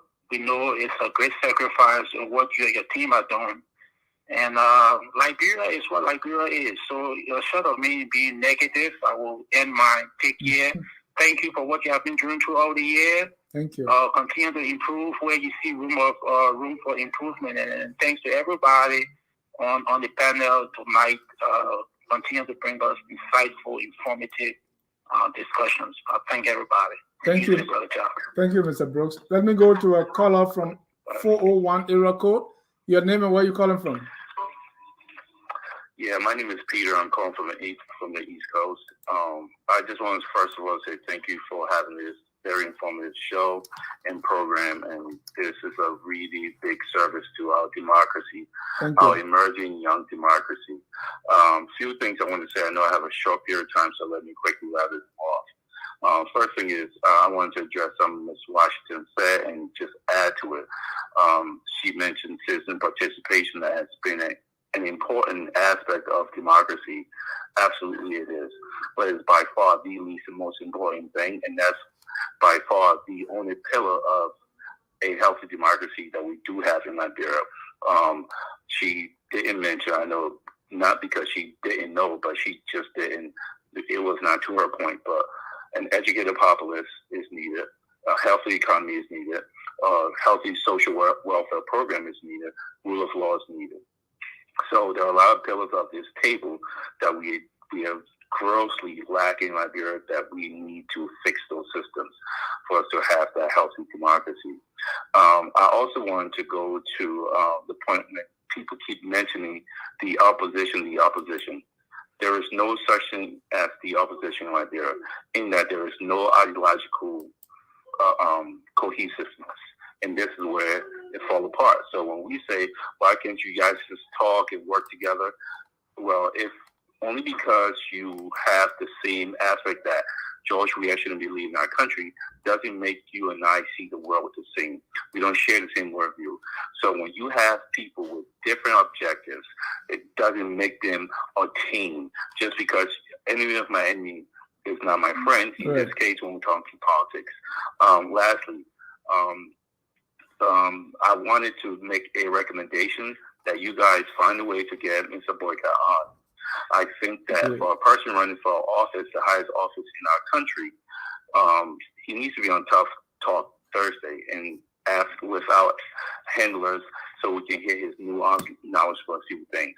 We need to know what Mr. Boykott's economic worldview is and what informs his economic worldview. Yeah. We need to know the suggestions that he offered to Madam Solis on how to grow an economy that she rejected and how to fight corruption. A bunch of things we need to know. How will he connect Liberia's economy? So those things, I'm suggesting that the same accountability we hold Mr. Cummings to, we need to hold Mr. Boycott to. Only because he's old, he's still trying to lead the future of our children and our country. So thank you very much. Thank you. Yes, we're trying. We've been trying for like 2-3 years now, and we'll keep pushing. Let me bring on the next caller here, Mr. Kessley Dobo. You're live. Thank you very much, Mr. John, and let me say thanks to your guest and thanks to FOL for 2022. I think the guests have said almost everything. So what I would do is that I would just go to my sabotage and then use my time to take my sabotage. My first sabotage will have to do with the Jefferson coaches saying that we have 17 continents. And I think Liberia is on one of those continents. Another one was wherein the former Solicitor General said that when Mr. Cummings lose the case that was in court, he was going to find your teaching job out in Nimba County. No, G.W. Gibson. And G.W. Gibson, exactly. Another one had to do with the... Mama, just one big tabata. Okay, Vice President saying that if you just join the CDC, count yourself out. You either join and get jobs, or you stay out and don't get jobs. That's it for the land. FOL, thank you very much for a splendid 2022, and we look forward to a decent 2023. Thank you very much. Thank you, Kessley. Let me go to G.S. Kemun, then Iran Connor, and then Joe Moyo. Mr. Kemun, go ahead, please. You're live. Yeah, Dennis, good evening, and thank you again. This platform has done well for the Liberian people. We praise you, we thank you, and we'll continue to pray that you improve. So I would say thanks to the panelists. Ms. Washington have said it, and everybody else. I think you remember the other day I came on, but then later I dropped off because all my points and questions were made by the panelists and then some of the callers. So, like I said, Liberia, one thing now we need to educate people. So maybe on your program, you can make some adjustments just to bring people on the hype, brought people on to talk about issues. Just to bring people on to try to educate the Liberian voter. Okay. Because if you don't educate people here, you know, our educational level in our country is very low. So we like Congress said, people will continue to vote extremely. So that's one of my points there. And then look up to your donation line. You might see Golan Eskimo there. Thank you. I did some few days ago. So thank you. That's my contribution, and thank you to the panel, the panelists, and they continue good work to continue to educate the people. And I like you. I mean, your star, even though you don't have star, but you can throw in some jobs at times to the panelists and things. So, but the Buddha is there. He's the attacking dog, the political Buddha, the attacking dog for this panel. So he's the one can be doing all the attacking things. So, gentlemen and ladies, thank you. Thanks so much. I appreciate this program. I all follow this panel, and whatever it is, my contribution is just initial. I'm trying to put something in my budget at least every month, if even at $25, I will add it just to help this person. Thank you. Thank you. And we are expanding to Liberia. We want to expand more. So that's why we are carrying on a fund drive to raise some money. So if you have, please, Cash App or Zelle or 651-392-6224 so that everybody benefit from this rich content. Let me go to Mr. Abraham Connor. Mr. Connor, you're live. Yeah, thank you very much, my dear brother, Jad, for the work and the sacrifice you are making for Mama Liberia. And I want to take this opportunity to extend my gratitude to all of the panelists for the ones that are on tonight and those I usually bring on, for the enormity of sacrifices that you guys are making to strengthen our democracy and Mama Liberia. And I want to publicly state the objectivity of your guys in Liberia, especially Theo Williams, wherein he took the initiative to go in various community to highlight the positive and the negative of the society over there, especially for those of us in the diaspora. I want to really commend him for that. Thank you. He's a very objective guy in Liberia, and he's doing a heck of a job for FOL. I want to extend that gratitude to him. Thank you. I have over the period, my dear brother, I've heard Sister Martha Washington continue to state that she's very passionate about what she did with the TLC, and I must commend their time and effort for that. But I just want to take this opportunity to really ask her, the TRC report, at what point in time, what really transpired with the issue about the former president, Madam Ellen Johnson Sirleaf? How did she get off the list of indicted officials? I really want us to throw some light on it for the betterment of all of us tonight. If she can, I would really appreciate that. Right. And lastly, I just want you to continuously be objective on the platform. When it comes to the good, let it be stated for the government as equally when it comes to the bad, let it equally be highlighted so it can be discussed. You are the moderator. I think those are things that sometimes you throw out on the panelists so that they can give. Of course, they are very much opinionated. We understand that, but it's important that those discussions be had, not just the negative part of issues. Thank you very much. Thank you. And for President Sirleaf, she was sanctioned not to take part in any public office for 30 years. I think that was one, and Massa can address that later on. Let me bring in another caller here. That's Mr. Joe Moyo. He's the British trained scholar. Mr. Moyo, go ahead, sir. I'm just pulling your leg. Mr. John, first of all, I would like to give you and Anthony your props. You've done a very, very good job in educating and informing us with regards to events in Liberia, and you have used your platform for the better good of the community, the Liberian diaspora. And I would also like to send this out to the callers and people that are listening. Let them know that you guys are doing fundraising.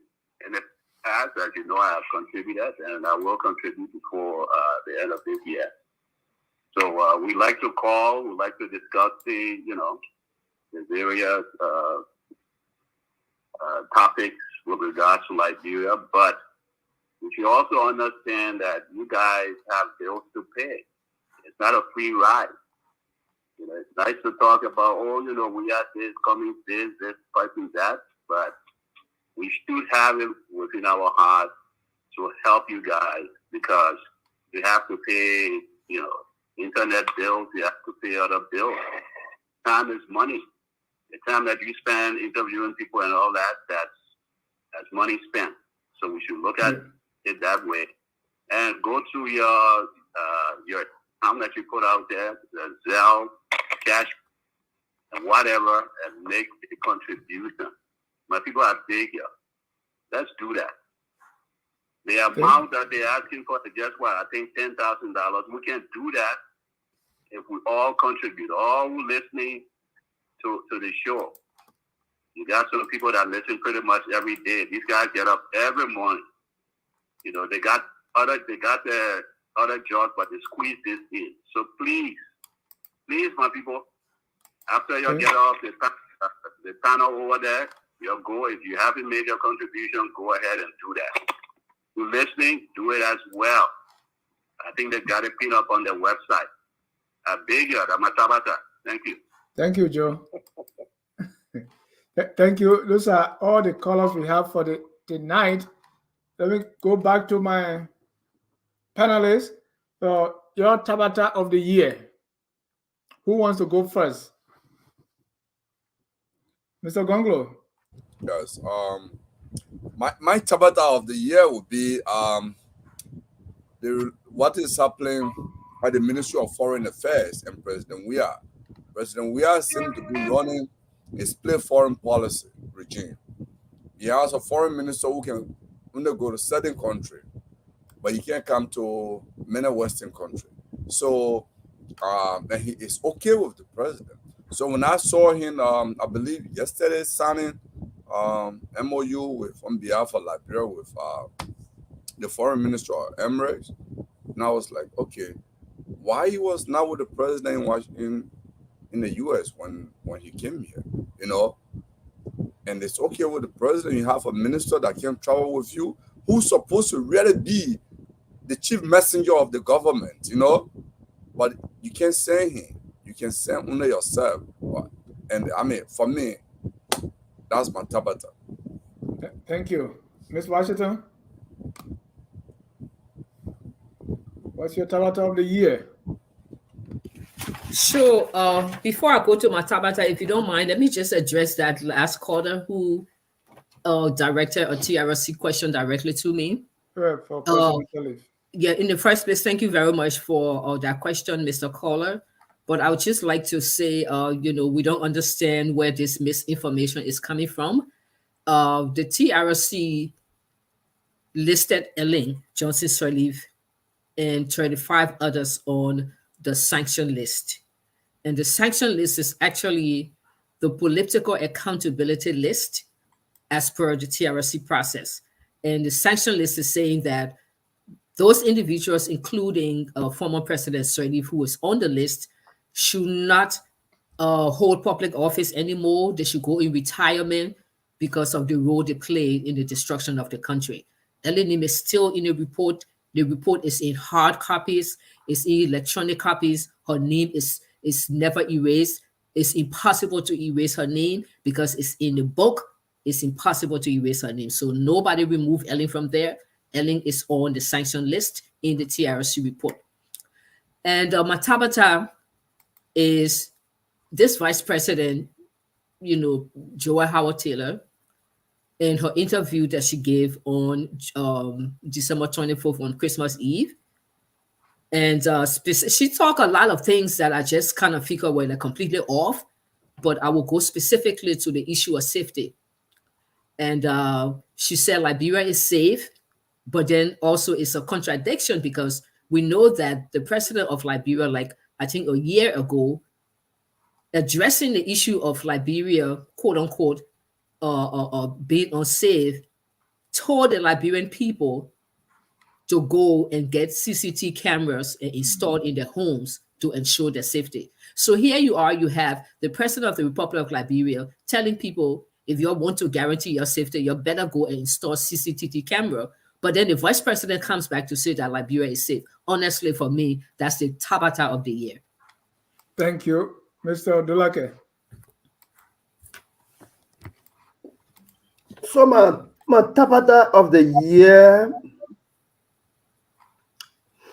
we liken to what President Weah response was to Mr. Cummings in his thought of mind that Mr. Cummings was sorry for amnesia.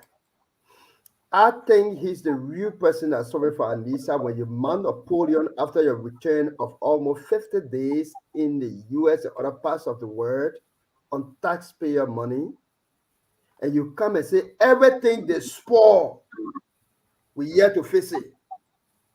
And forget to know that you're a senator of Messerado County for 3 years. That's the amnesia. Forgetting to know your vice president was the first lady whose husband was engaged into belligerent and today she's in jail. Forgetting to know that the vice president carried 9 years and 6 years as 9 years and 3 years as senator, making it 12 years. And you had a responsibility to query the government. Forgetting to know that you are a peace ambassador and you have budget to execute the function of government as related to peace. forgetting to know that you are the major opposition political party and you are in the first branch of government. That and you said I think we got to find that I thought I would describe it. That's all I can say. But that's my biggest tabata, that you don't know that you have function and responsibility and you not abrogate it to another person, even though you are even making it worse under your own leadership, but you claim that you're making it better. That's the worst of the situation. And that's how low the understanding is. So my brother Koji himself, he asked me about a press conference. He will say all of the words he used that completely not English. Yeah, English. Sorry. Dennis, I got a lot of Tabata on my list here.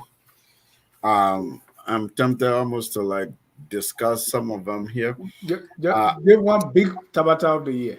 Yeah, it will have to be the solar panel light across the country during the county tour that the president commissioned, in I think Grand Cru, Sino, Bami, my own birthplace, Topmanburg.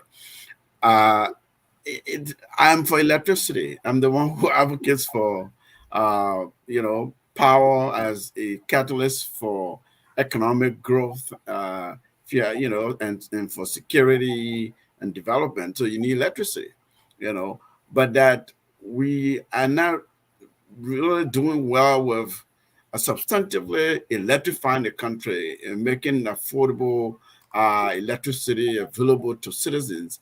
And the government felt that sort of a quick impact solar panel electrification of rural communities was the way to go. To me, it's a big tabata.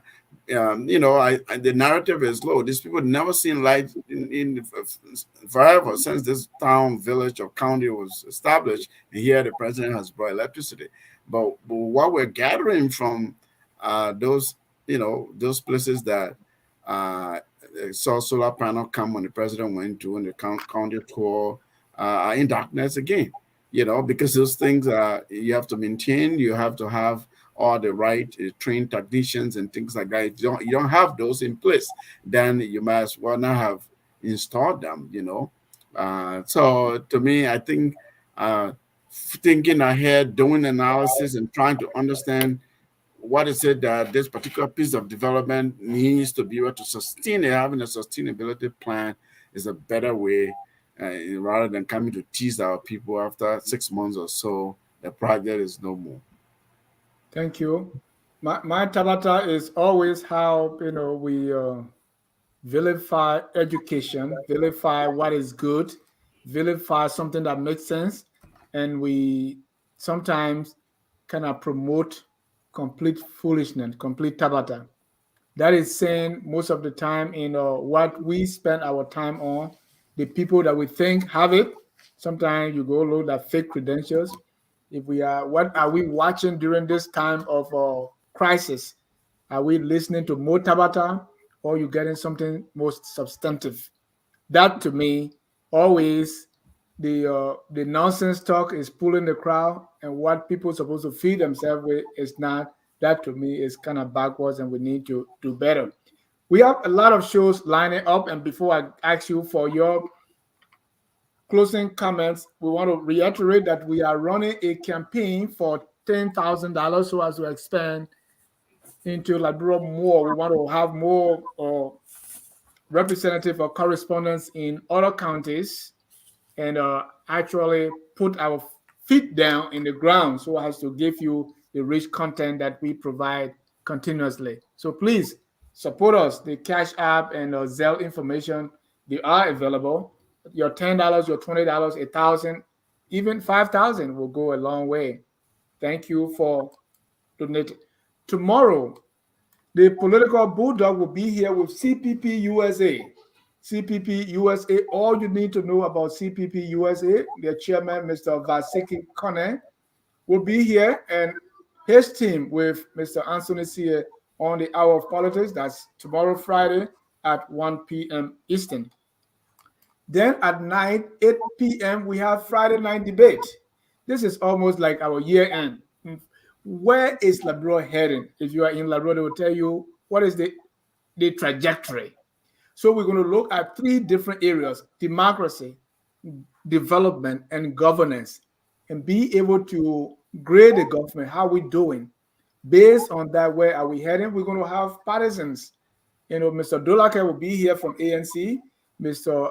Ambula Mame, who supports Councillor Gonglo, Mr. Laraman Yonton, who support Mr. Bwakai, and Choppy Charlie, who support the president.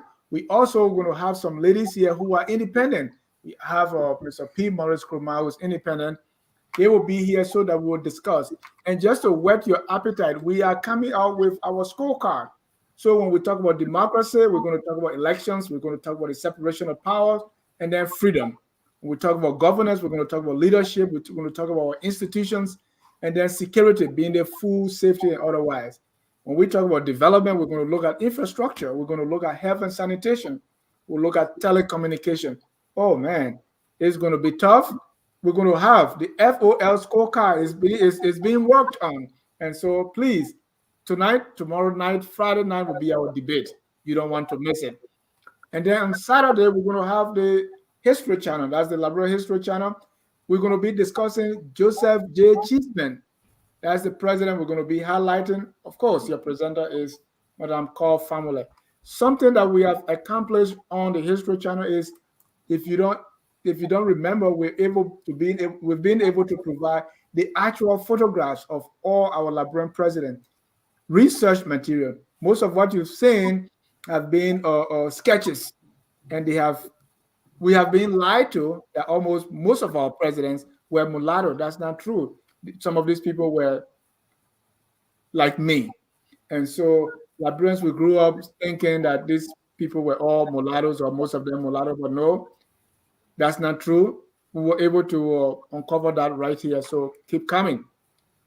Then on Sunday, we're going to start the new year with Hello Pastor. This time, we're going to be talking about heaven and hell. Where are they located? Some people will tell you heaven is up. Some will say heaven is down. Hell is, where? Who are the candidates for heaven or hell, and what's the criteria?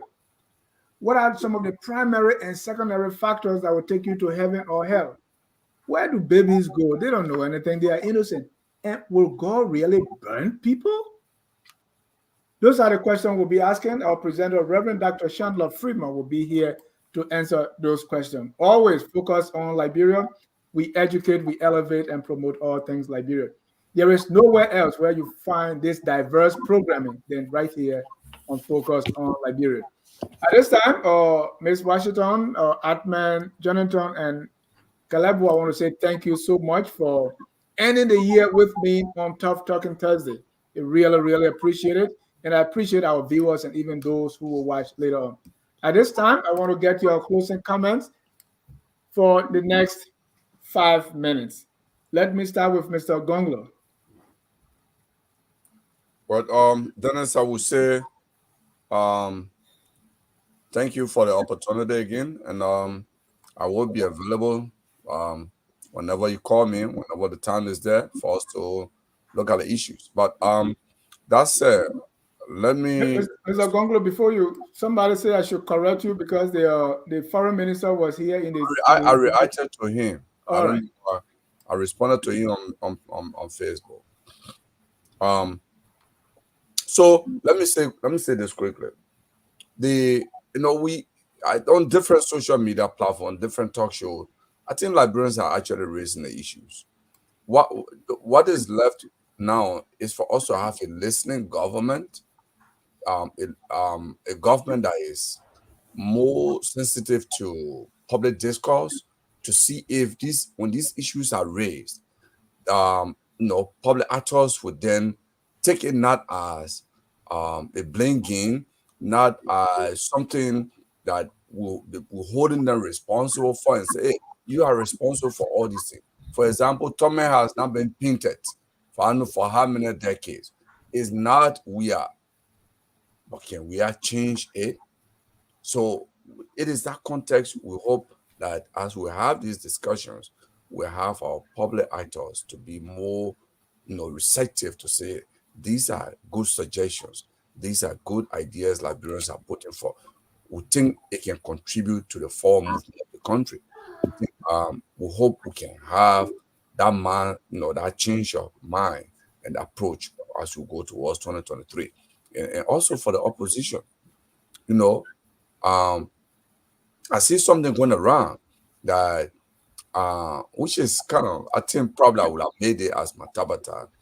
So when you talk about opposition unity, without mentioning any name, you see one opposition leader will say, okay, I'll go to Ahmed Salih to be my ally.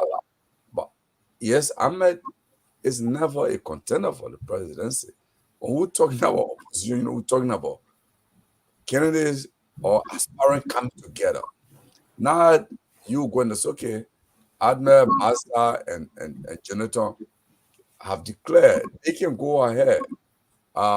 Massa will run to Dennis Jah and say, hey, I'm forming a coalition with Dennis Jah. But Dennis Jah is not contending for it. He's not going to be on the ballot. So you form your coalition with Dennis Jah. You are just looking for a receptive audience.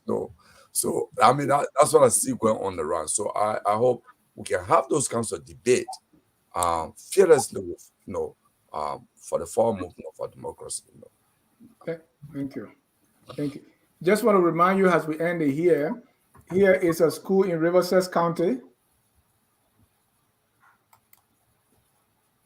The mausoleum from McGill. Those are some pictures I have in here. I just wanted to show. That's we want to remind you that every Friday we have the literary hour right here on Focus on Liberia. That's every Friday at 6 p.m. with Professor K. Moses Namwe and Jackie Syed. Also, every Tuesday at 7, we have Abby Tyler's Healthy Living. This is the only health show on Focus on Liberia and probably the only health show you may find around. So please make it your business to watch Abby Tyler's Healthy Living every Tuesday at 7 p.m. right here on Focus on Liberia. Mr. Dolake, your closing comments, sir.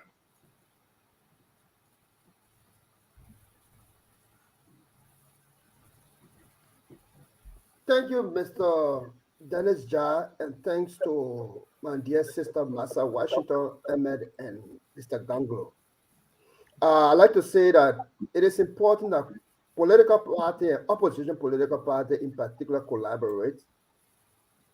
Let it be rooted in all of our minds that there have been no full collaboration or amalgamation of opposition political parties, not even with the CDC that had 3 parties, but we should collaborate on issues of national concern, like the census, like the elections, like the 11 million for rice subsidy, through our legislative body. It's a welcome thing.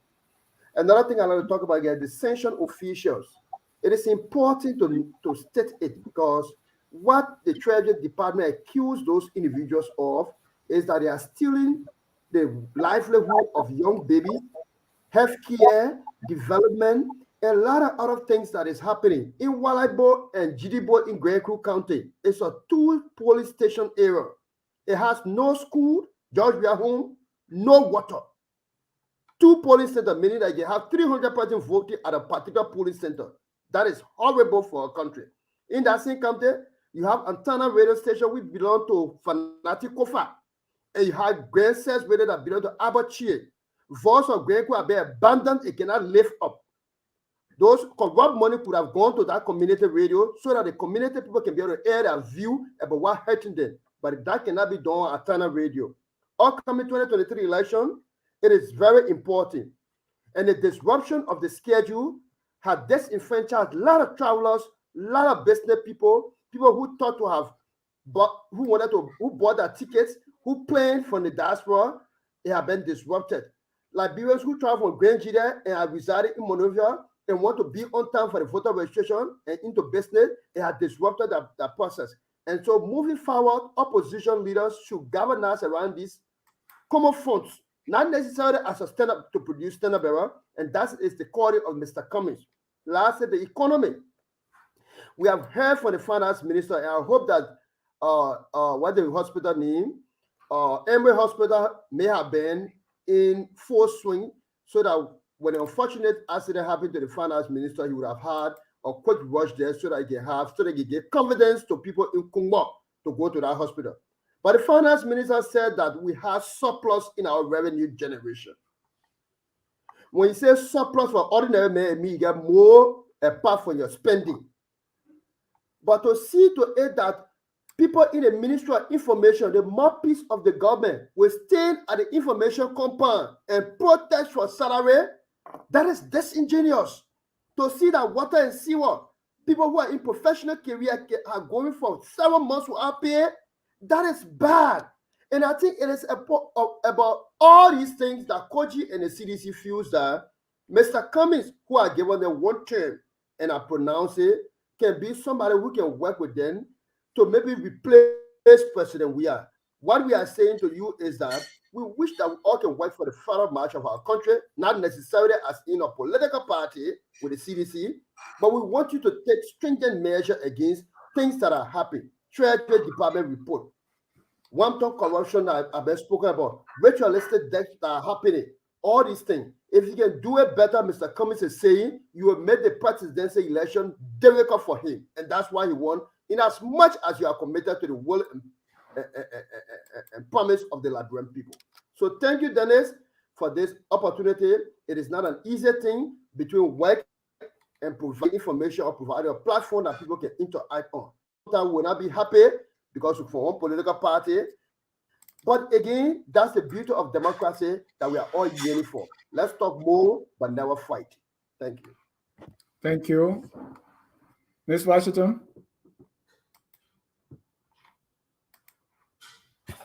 Okay. So I actually would like to, I know it seemed like I'm focusing on this. Yes, of course, it's intentional. On the Vice President's utterances in her statements on December 24th, it's because she said a lot of things. Of course, I thought it was a PR stunt for her or Spoon TV. And of course, she was talking about the successes of the government and her fantastic relationship with President George. We are fine, good for her. But she made some comments that I think, just very briefly, Liberian people need to understand. And she spoke about us having a fantastic, one of the best healthcare systems in the country. And one of the things she alluded to when she referenced that the country now have a better healthcare system, she spoke about all this. She said, you know, when you travel up into the counties, you will see all these beautiful buildings and all these beautiful hospitals that are being built. And, you know, we know very well that, you know, to have a proper healthcare system does not necessarily or only mean that you have beautiful buildings. You got to have the proper equipment. Those buildings have to be powered 24 hours around the clock to help people, because we have received information that people have died, especially during the COVID, because there was a lack of electricity. Some of them had oxygen to their noses, and when the electricity went or when the generator went down, people died. So it is not enough to say, to tell us that the healthcare system has improved more than the last 6 years, because now we have beautiful big buildings and we have hospitals being built all over the place. And then also she spoke about this new system. She spoke about the educational system now being up to par and up to standard, which we know is not necessarily the truth. And 2 examples she gave to support her statement. One, she said, now the president pays the WIAC fees for all of these students, so these young girls do not have to be sexually molested to pay the WIAC fee, which comment I actually thought was very, very off.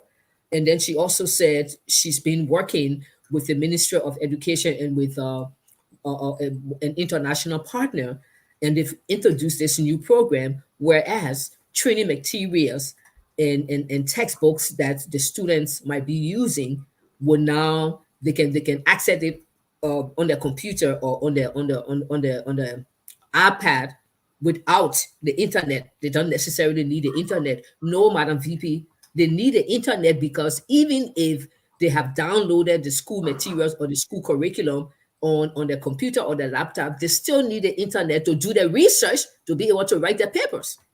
So there is nowhere under the sun where you have students who do not have access to the internet, who will not learn about proper research. This is why in Liberia, when you are somewhere and people are writing you for a job, they are writing in hand handwriting. They're still writing job application in handwriting, and people don't do research. University students in Liberia, they will write an entire paper without any research reference. They're just writing people things, no reference, nothing. It's because somebody like the vice president is saying that, well, we don't really need the internet like that. No, every student and every individual in the Republic of Liberia who wants to access the internet, who needs to access the internet, needs to have access to the internet. So I disagree with this Madam Vice President to say that once the students, they will have all the teaching material downloaded on their iPad and they don't even have to worry about the internet. So I just wanted to say that. And then finally, Dennis, you asked a question, where are we? You're talking about since 1 year we've been doing FOL, we've been having all these discussions and everything, and you ask, are we moving forward? Or are we, it's just like wasting waters on dog back? Is anybody listening to us? Are we making progress as a nation? And I would think, development sometimes is kind of slow, especially when you talk about intellectual and cognitive development. While it may seem like we're talking the same thing over and over, maybe through in different jargons and in so many different ways, it may seem like people are not paying attention. Well, maybe some of our leaders, but I will tell you, the Liberian people are listening. More and more people are listening. So what you do, or what we help you do on FOL, is not only to entertain, but also to educate, and that's what we're doing. We are educating the Liberian people as per these things. So the more we do this, the more our people are empowered, and the more hopefully down the road, maybe we might not see it in the next 2, 3 years, 4, 5 years, but at least maybe the next 6 years, maybe the next 7, 8, 10 years, Liberians will be more educated as to what is happening in that country, how to make proper decisions, what's going on with the legislature, how the legislators are paying themselves.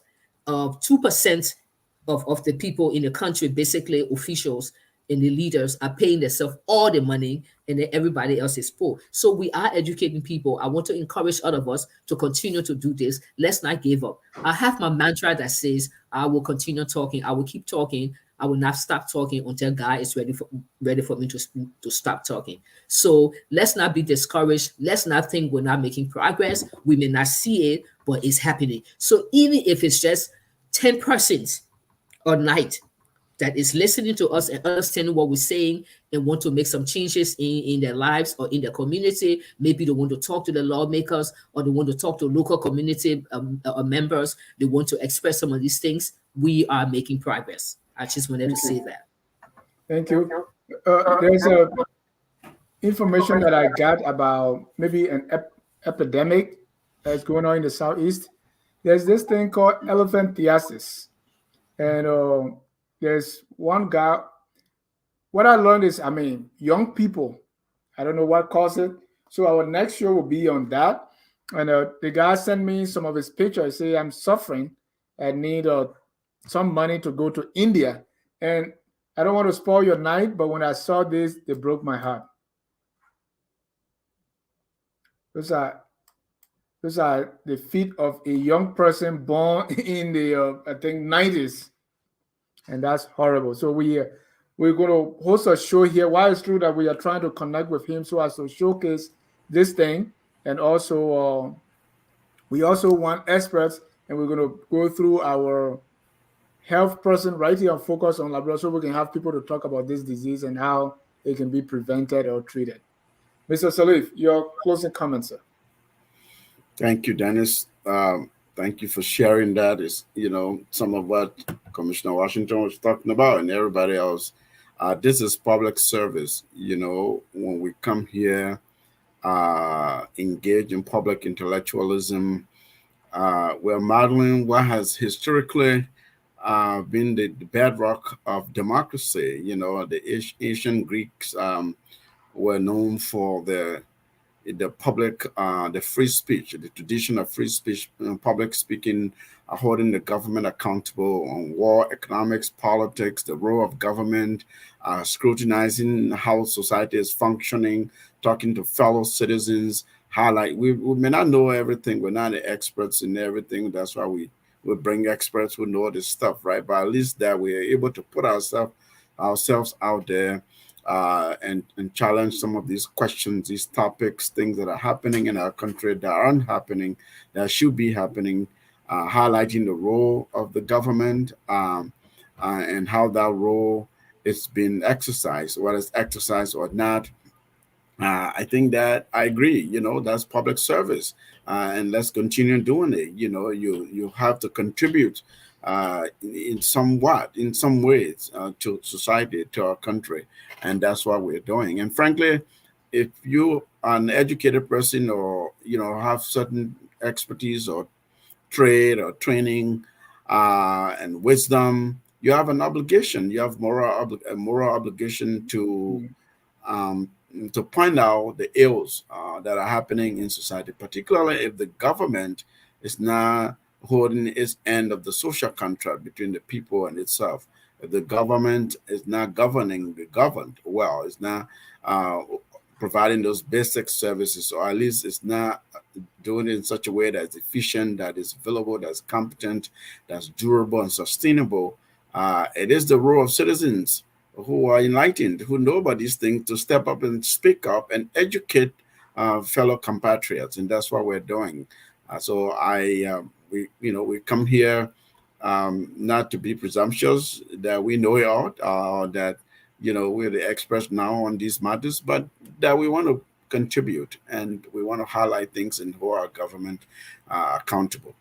So FOL, Dennis, everybody, I will reiterate, thank you to your team. Those of you who really keep us on our feet and toes to contribute and participate on the platform here. I think it's been a great honor, and look forward, by the grace of God, to opportunities in 2023 to see how we can continue doing this. Amen. Right. I want to thank all of you for coming and always answering my annoying calls. I'm very grateful, and I feel very privileged that I can be the one to be part of this team, that all of you, we all work together. And for those who keep us on our toes, some day they call me Sedition, another day they say ANC. Well, one thing I know, though, they have not called me Boaka, but some people think my name is Jala, so they think I'm from Lofa. So all this help to keep us, balanced and who we are. We want to thank you for your support to Tough Talking Thursday. We wish we can do this more, with our brother, and our arms are open, calling all of you to come around and help, so that we all build the country that we want.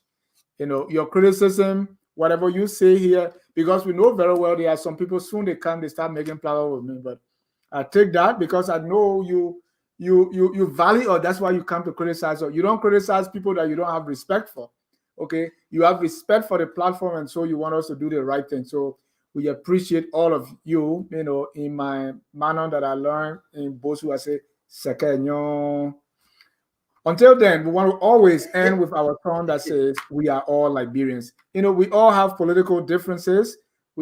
Some of you were born in the cities. I was born in the town, all the way behind God's back, where everybody knows everybody. But we are all Liberian. That's the common denominator.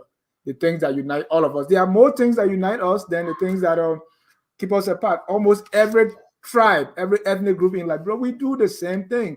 We all love palm butter, for instance. We all speak the same. Everything is almost the same, especially Monrovia being the melting pot where people now can even speak their languages. So we are all Liberians, and that's what we want to repeat every night. And okay, we have from our background, they say, Sia Williams just donated $25. Thank you so much. I want to close with the song that says, "We are all Liberians." And this is the message I want all of us to go with every day. Good night, and God bless you. We are Liberians. Liberia is our home.